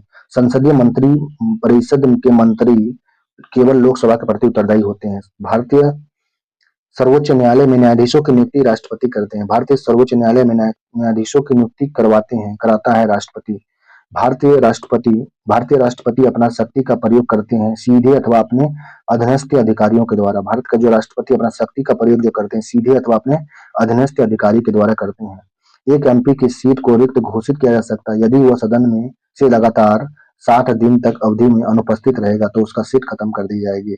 एक एमपी की सीट को रिक्त घोषित कर दी जाएगी, खत्म कर दी जाएगी यदि वह 60 दिन तक लगातार अनुपस्थित रहता है बिना स्वीकृति बिना आदेश का। लोक लेखा समिति अपनी रिपोर्ट प्रस्तुत करती है लोकसभा के स्पीकर को। लोक लेखा समिति अपना रिपोर्ट लोकसभा स्पीकर को प्रस्तुत करता है। यदि राष्ट्रपति एवं उपराष्ट्रपति का पद खाली है तो भारत के उपराष्ट्रपति का पद होता है। भारत के उपराष्ट्रपति के पद पर कौन होते हैं? भारत का मुख्य न्यायाधीश होते हैं। यदि राष्ट्रपति और उपराष्ट्रपति दोनों का पद खाली है तो राष्ट्रपति के पद पर कौन बैठेंगे? यह बैठेंगे भारत के मुख्य न्यायाधीश बैठेंगे। नेक्स्ट है राज्यसभा सदन में अध्यक्षता करने वाले अधिकारी उच्च सदन का सदस्य नहीं होते हैं। राज्यसभा के जो सदन में अध्यक्षता करने वाले अधिकारी जो होते हैं उच्च सदन के अध्यक्ष नहीं होते, मतलब लोकसभा अध्यक्ष होते हैं ना।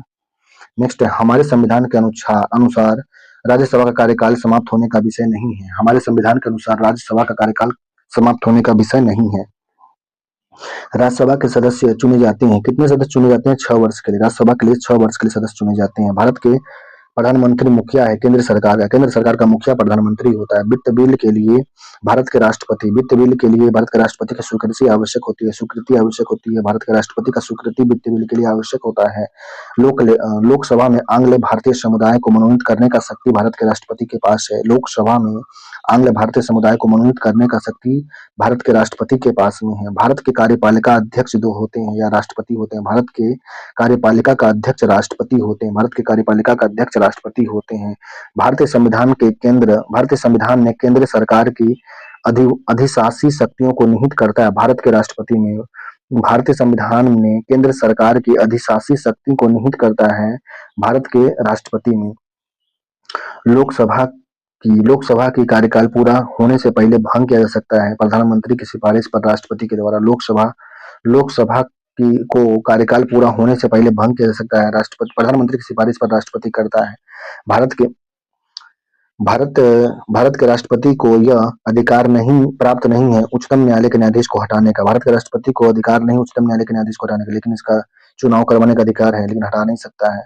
संसद के दोनों सदनों का संयुक्त अधिवेशन का आयोजित होता है एक ऐसा विधेयक विचार करने के लिए, उसे पारित करवाने के लिए जिस पर दोनों में मतभेद हो।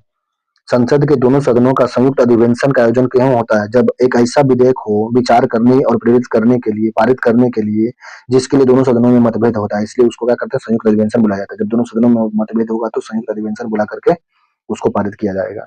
लोकसभा के नेता प्रधानमंत्री होते हैं। वर्तमान लोकसभा के प्रत्यक्ष के रूप में स्थानों का आवंटन है सन 1971 के जनगणना के आधार पर है। लोकसभा का जो अभी सीट का आवंटन किया गया है, यह 1971 के जनगणना के आधार पर किया गया है। लोकसभा के स्पीकर का निर्वाचन लोकसभा के सभी सदस्यों द्वारा होता है। लोकसभा के सभी सदस्य मिलकर के लोकसभा के अध्यक्ष को चुनते हैं। भारत में किसी भी सदन का सदस्य हुए बिना कोई व्यक्ति 6 महीने तक मंत्री के क्या बोलते हैं 6 महीने तक मंत्री पर आसीन रह सकता है। भारत के किसी भी सदन का सदस्य हुए बिना कोई व्यक्ति 6 महीने तक में कोई भी मंत्री पद पर रह सकता है, लेकिन 6 महीने के बाद उसको कहीं न कहीं संसद बनना पड़ेगा, तभी वो मंत्री पद रहेगा, नहीं तो उसका मंत्री पद चला जाएगा। संसद के दोनों सत्र के बीच अधिकाधिक अंतराल होना चाहिए। 6 महीने का अंतराल ज्यादा नहीं होना चाहिए। 6 महीने से ज्यादा अंतराल क्या बोले, संसद के दोनों सत्रों के बीच अधिकाधिक अंतराल कितना होना चाहिए? 6 महीना, उससे ज्यादा नहीं होना चाहिए। भारतीय संविधान भारत के राष्ट्रपति को अधिकार नहीं देता है राज्यों के मुख्यमंत्री को नियुक्ति करने का, या राज्य के मुख्यमंत्री की नियुक्ति करने का भारत के राष्ट्रपति के पास नहीं है, या राज्यपाल के पास में है। नेक्स्ट, अगर कोई धन विधेयक लोकसभा द्वारा स्वीकृत की जाए तो राज्यसभा इसे अधिक से अधिक रोक सकता है 14 दिन के लिए। यदि कोई धन विधेयक लोकसभा में स्वीकृत हो गया है और राज्यसभा इसे रोक नहीं सकता, 14 दिन के बाद अपने आप लागू हो जाएगा। केंद्र शासित प्रदेश में मुख्यमंत्री जहां पर इस तरह प्रावधान है, राष्ट्रपति के नियुक्त किए जाते हैं। केंद्र शासित प्रदेश में मुख्यमंत्री को राष्ट्रपति के द्वारा नियुक्त किया जाता है केंद्र शासित प्रदेश में, लेकिन राज्य में राज्यपाल करता है। भारत के संसद में होते हैं राष्ट्रपति, राज्यसभा और लोकसभा होते हैं। अच्छा, यह केंद्र प्रदेश के मुख्यमंत्री जहां पर इस तरह का प्रावधान है वहीं पे राष्ट्रपति नियुक्ति करेगा मुख्यमंत्री का, नहीं तो वहां पे राज्यपाल तो होगा ही ना। आगे फिर लोकसभा अध्यक्ष को लोकसभा के अध्यक्ष को पद पर चुने जाने का प्रथम दलित थे जी जीएमसी बाल योगी जो थे लोकसभा अध्यक्ष बनने वाले पहले दलित थे।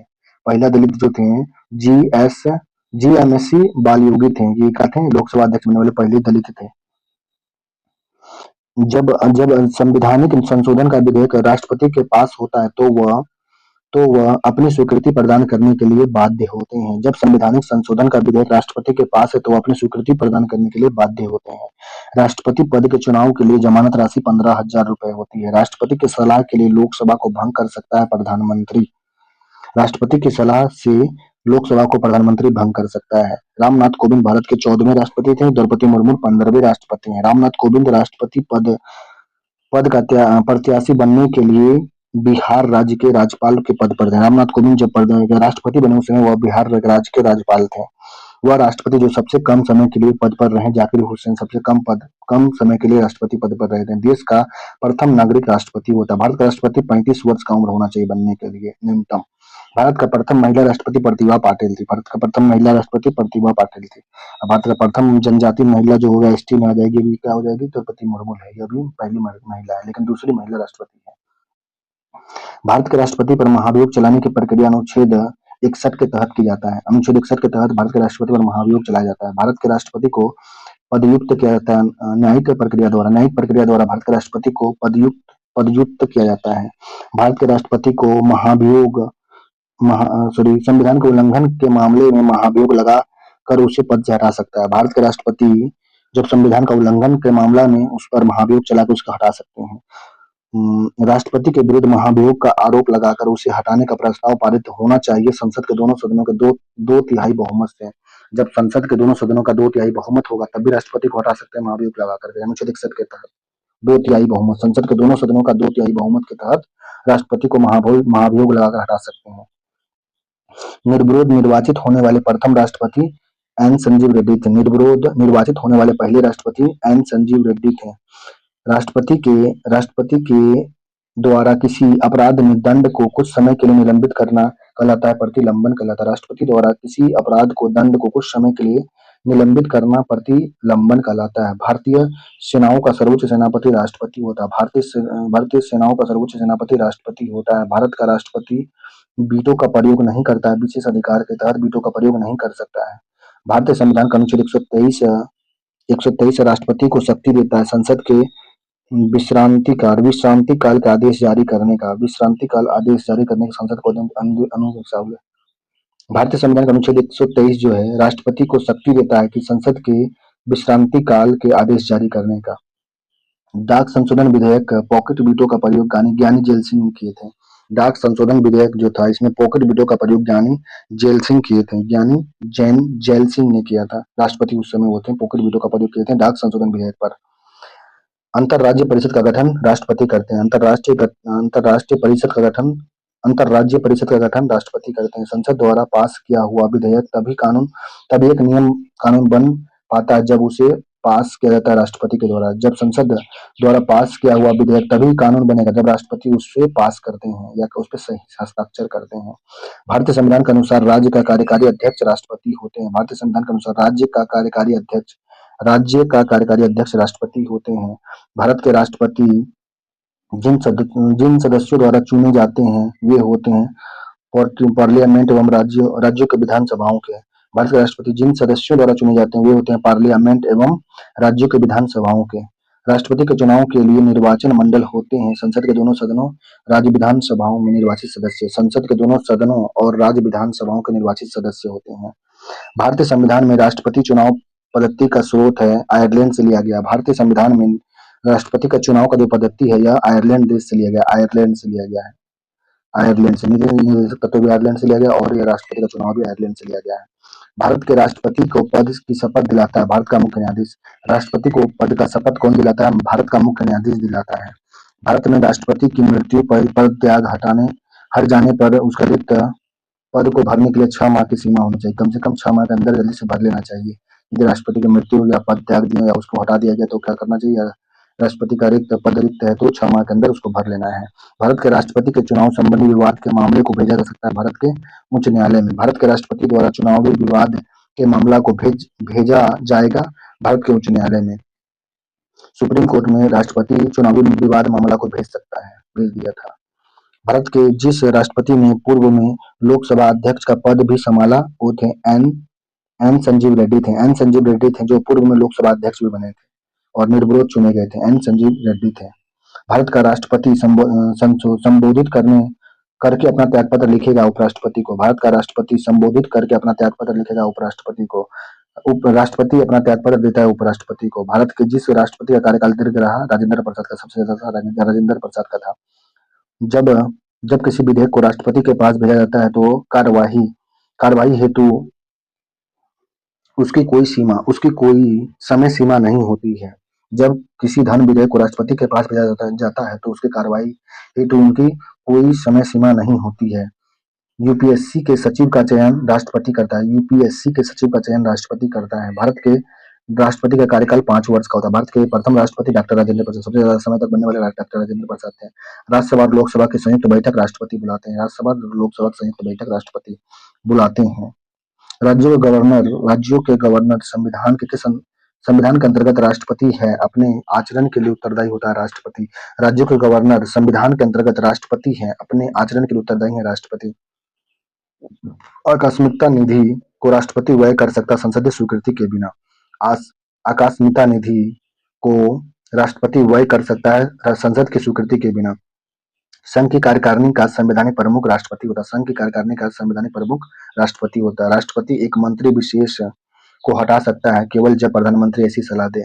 राष्ट्रपति एक मंत्री विशेष को हटा सकता है केवल जब प्रधानमंत्री इसको सलाह दे। तो जब उपराष्ट्रपति राष्ट्रपति का पद ग्रहण करता है तो राज्यसभा का सभापति का पद खाली आवश्यक रहना चाहिए। जब उपराष्ट्रपति राष्ट्रपति का पद ग्रहण करता है तो राज्यसभा का सभापति का पद खाली आवश्यक होना चाहिए।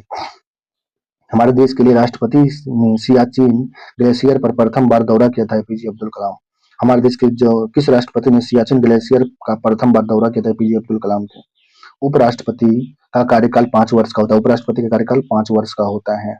उपराष्ट्रपति के निर्वाचन मंडल में होते हैं दोनों सदनों के संयुक्त दोनों सदनों के निर्वाचित और मनोनीत सदस्य होते हैं। उपराष्ट्रपति के चुनाव में मनोनीत सदस्य भी भाग लेते हैं। भारत के उपराष्ट्रपति का चुनाव करने वाले सदस्य संसद होते हैं। चुनाव कौन करवाता है? भारत का उपराष्ट्रपति संसद करवाता है। भारत के प्रथम उपराष्ट्रपति कौन थे? डॉक्टर एस राधाकृष्णन थे। भारत के प्रथम उपराष्ट्रपति डॉक्टर एस राधाकृष्णन थे। उपराष्ट्रपति का पद संविधान के द्वारा सृजित किया गया है। संविधान के द्वारा सृजित किया गया उपराष्ट्रपति का पद होता है। क्या बोलते हैं, राज्य से संबंधित विषय पर विधेयक पारित करने के लिए राज्यसभा के लिए बहुमत होना चाहिए 2/3। राज्य से संबंधित विषय पर विधेयक पारित करने के लिए राज्यसभा के लिए बहुमत होना चाहिए, 2/3 सदस्य का बहुमत होना चाहिए। राज्यसभा के 1/3 सदस्य अवकाश ग्रहण करते हैं प्रत्येक 2 वर्ष के बाद। एक राज्यसभा के 1/3 सदस्य प्रत्येक 2 वर्ष के बाद क्या बोलते हैं, अवकाश ग्रहण करते हैं। राज्यसभा के वर्तमान सदस्य 245 है। राज्यसभा के वर्तमान सदस्य 245 हैं। राज्यसभा में 12 सदस्य मनोनीत राष्ट्रपति के द्वारा किए जाते हैं। राज्यसभा के सदस्य का कार्यकाल 6 वर्ष का होता है। राज्यसभा के सदस्य का कार्यकाल 6 वर्ष का होता है। राज्यसभा में सदस्यों की अधिकतम संख्या 250 है। राज्यसभा के सदस्यों की अधिकतम संख्या 250 है। राज्यसभा के सदस्य बनने हेतु न्यूनतम आयु 30 वर्ष है। राज्यसभा के सदस्य बनने के लिए न्यूनतम आयु 30 वर्ष है। राज्यसभा का सभापति अपना त्यागपत्र संबोधित करता है उपराष्ट्रपति को। प्रत्येक राज्य में राज्यसभा के चुनाव के चुने जाने वाले सदस्यों की संख्या अनुसूची 4 में निर्धारित की गई। प्रत्येक राज्य में राज्यसभा के लिए चुने जाने वाले सदस्यों की संख्या 4 अनुसूची में संबंधित है। अनुच्छेद 249 के अंतर्गत संकल्प पारित करने के लिए राज्यसभा के समर्थन आवश्यक है। उपस्थित एवं मतदान करने वाले सदस्यों का 2/3 बहुमत। अनुच्छेद 249 के अंतर्गत संकल्प पारित करने के लिए राज्यसभा के समर्थन आवश्यक है। कितने हैं? उपस्थित एवं मतदान करने वाले सदस्य का 2/3 बहुमत होना चाहिए। राज्यसभा के सभापति और उपसभापति की अनुपस्थिति में सदन की अध्यक्षता बुलाता है उपाध्यक्ष के पैनल का कोई एक सदस्य होता है। राज्यसभा के सभापति और उपसभापति की अनुपस्थिति में सदन का अध्यक्षता कौन बुलाएगा? अध्यक्षता करता है उपसभाध्यक्ष के पैनल का एक कोई सदस्य कर लेता है। राज्यसभा के सदस्यों के चुनाव की प्रक्रिया ग्रहण की गई है दक्षिण अफ्रीका के संविधान से। राज्यसभा के सदस्यों का चुनाव की प्रक्रिया दक्षिण अफ्रीका के संविधान से। राज्यसभा साधारण विधेयक को कितने लंबित कर सकता है? अधिकतम लंबित 6 माह के लिए। राज्यसभा साधारण विधेयक को 6 माह के लिए लंबित कर सकता है। राज्यसभा के पास लोकसभा के बराबर अधिकार संविधान संशोधन में है। राज्यसभा के पास लोकसभा का अधिकार संविधान संशोधन में है। राज्यसभा धन विधेयक को लंबित 14 दिन तक कर सकता है। राज्यसभा धन विधेयक को 14 दिन तक रोक सकता है। भारत के दोनों लोकसभा और राज्यसभा के कोरम के लिए कुल सदस्यों की संख्या 1/10 होती है। भारत के दोनों सदनों लोकसभा और राज्यसभा के कोरम के लिए कुल सदस्य की संख्या 1/10 होती है। राज्यसभा में गणपूर्ति हेतु सदस्य की संख्या आवश्यक 25 होती है। राज्यसभा में गणपूर्ति हेतु 25 सदस्यों की आवश्यकता होती है। गणपूर्ति के लिए 25 सदस्य चाहिए। महिलाओं के लिए राज्यसभा में पारित आरक्षण विधेयक में 33% आरक्षण का प्रावधान किया गया। यह संबंध था संसद और विधानसभा में। संसद और विधानसभा महिलाओं के लिए राज्यसभा में पारित आरक्षण जो है 33% है। राज्यसभा के लिए सदस्यों का चुनाव करते हैं राज्यों के विधानसभाओं के सदस्य करते हैं। राज्यसभा के सदस्यों का चुनाव राज्यों के विधानसभा के सदस्य करते हैं। राज्यसभा के लिए नामांकित प्रथम अभिनेत्री थी नरगिस दत्त थी। राज्यसभा के लिए नामांकित प्रथम अभिनेत्री थी नरगिस दत्त। राज्यसभा का सदस्य निर्वाचित होने के लिए आवश्यक न्यूनतम उम्र सीमा 30 वर्ष है। राज्यसभा का सदस्य निर्वाचित होने के लिए आवश्यक न्यूनतम उम्र सीमा 30 वर्ष है। राज्यसभा के निर्वाचित सदस्य होते हैं 238 राज्यसभा के निर्वाचित सदस्य होते हैं, 12 मनोनीत सदस्य होते हैं। कुल कितने होते हैं? 250 होते हैं। अभी वर्तमान में 245 निर्वाचित हैं। राज्यसभा के राज्यों को प्राप्ति होती है जनसंख्या के आधार पर प्रतिनिधित्व। राज्यसभा के राज्यों को प्राप्ति होती है जनसंख्या के आधार पर प्रतिनिधित्व। भारतीय संविधान के अनुच्छेद अनुसार लोकसभा के कुल सदस्य 15% होते हैं। मंत्री पद 15% मंत्री पद धारण करते हैं। भारतीय संविधान के अनुसार लोकसभा के कुल सदस्यों का 15% मंत्री पद धारण करते हैं।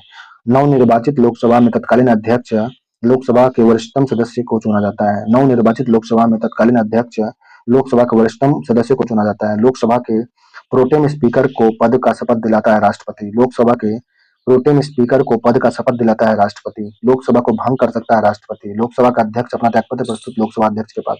लोकसभा अध्यक्ष अपना त्यागपत्र लोकसभा उपाध्यक्ष को देता है। भारत के लोकसभा का प्रथम महिला मीरा कुमारी थी।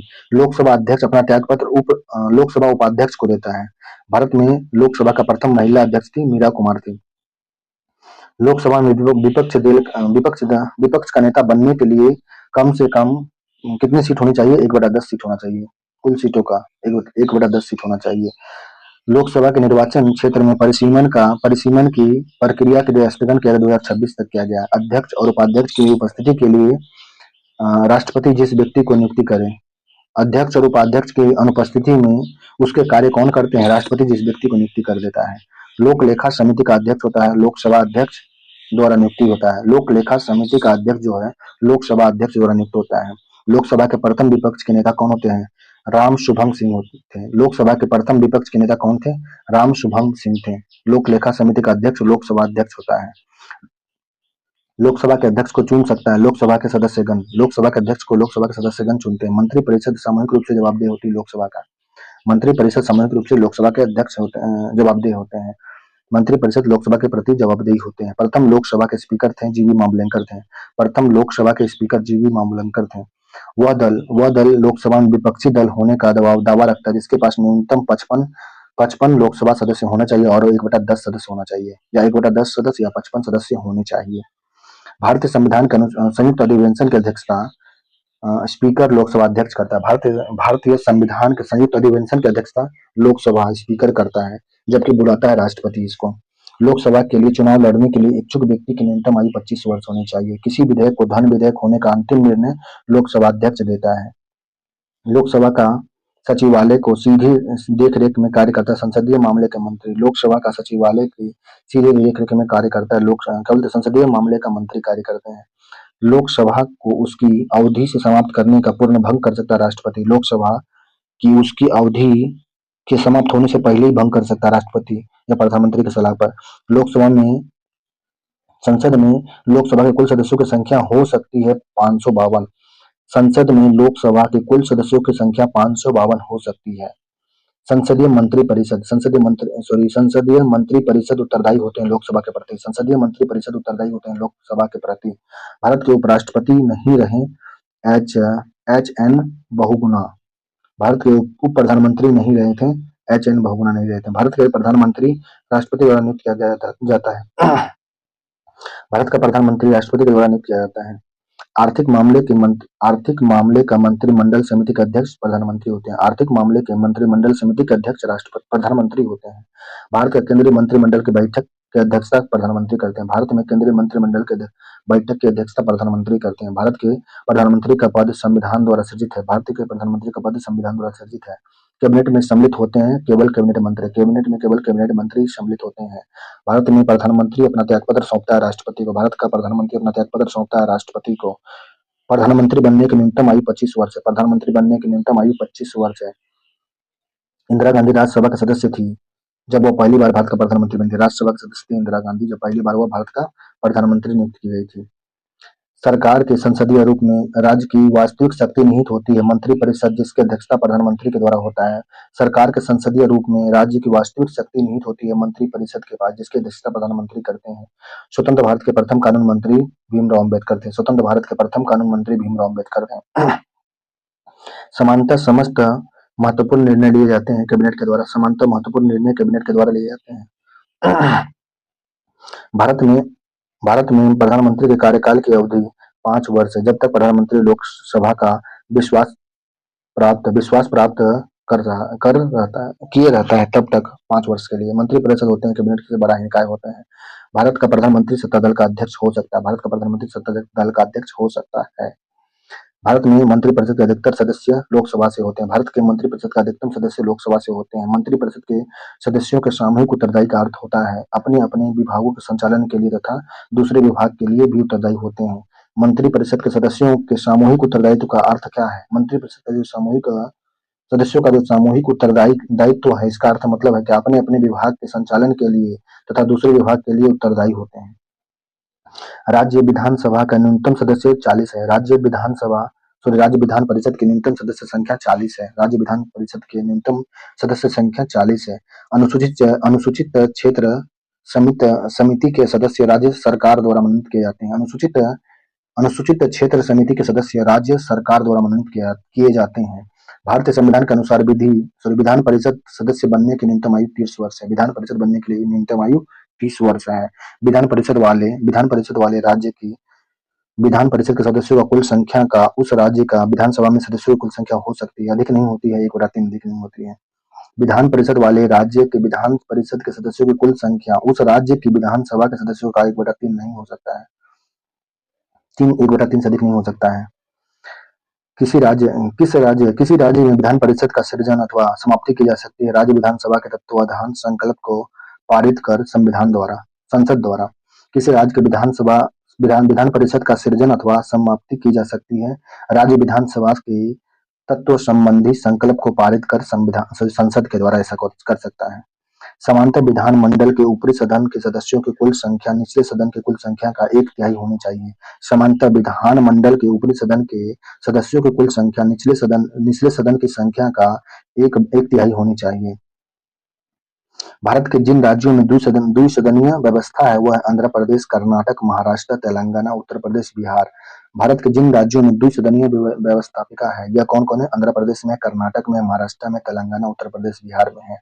कोई व्यक्ति अगर राज्य विधायिका का सदस्य नहीं है तो वह 6 माह के लिए मुख्यमंत्री नियुक्त किया जा सकता है तब तक कि निश्चित समय की मुझ से राज्य विधायिका हेतु निर्वाचित होना अन्यथा वह मुख्यमंत्री नहीं रहेगा।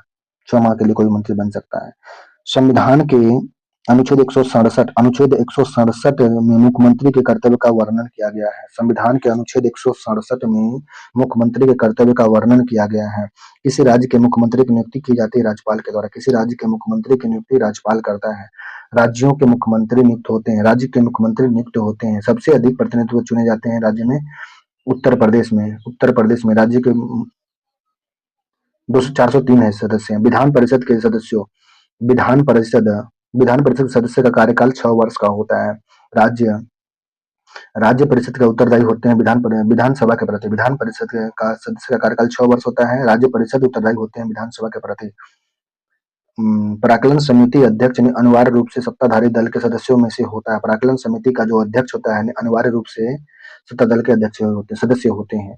विधानसभा के सदस्य के लिए 5 वर्ष का चुनाव होता है। विधानसभा के सदस्य के लिए 5 वर्ष का चुनाव होता है। वह संसदीय समिति जो कैग के ऑडिट रिपोर्ट के जारी करता है प्राक्कलन समिति और लोक लेखा समिति है। वह संसदीय समिति जो कैग के ऑडिट रिपोर्ट को जांच करता है यह प्राक्कलन समिति और लोक लेखा समिति करता है। संसद की प्राक्कलन समिति अस्थायी होती है अस्थायी।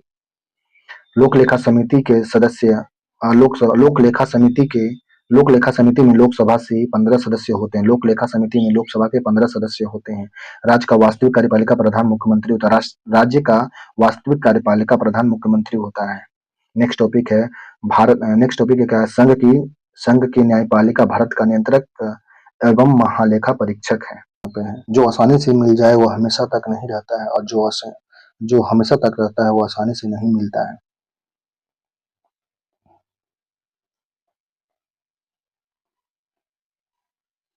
1 मिनट में जिंदगी नहीं बदलती है पर कभी-कभी 1 मिनट में सोच कर लिया गया फैसला जिंदगी बदल देता है।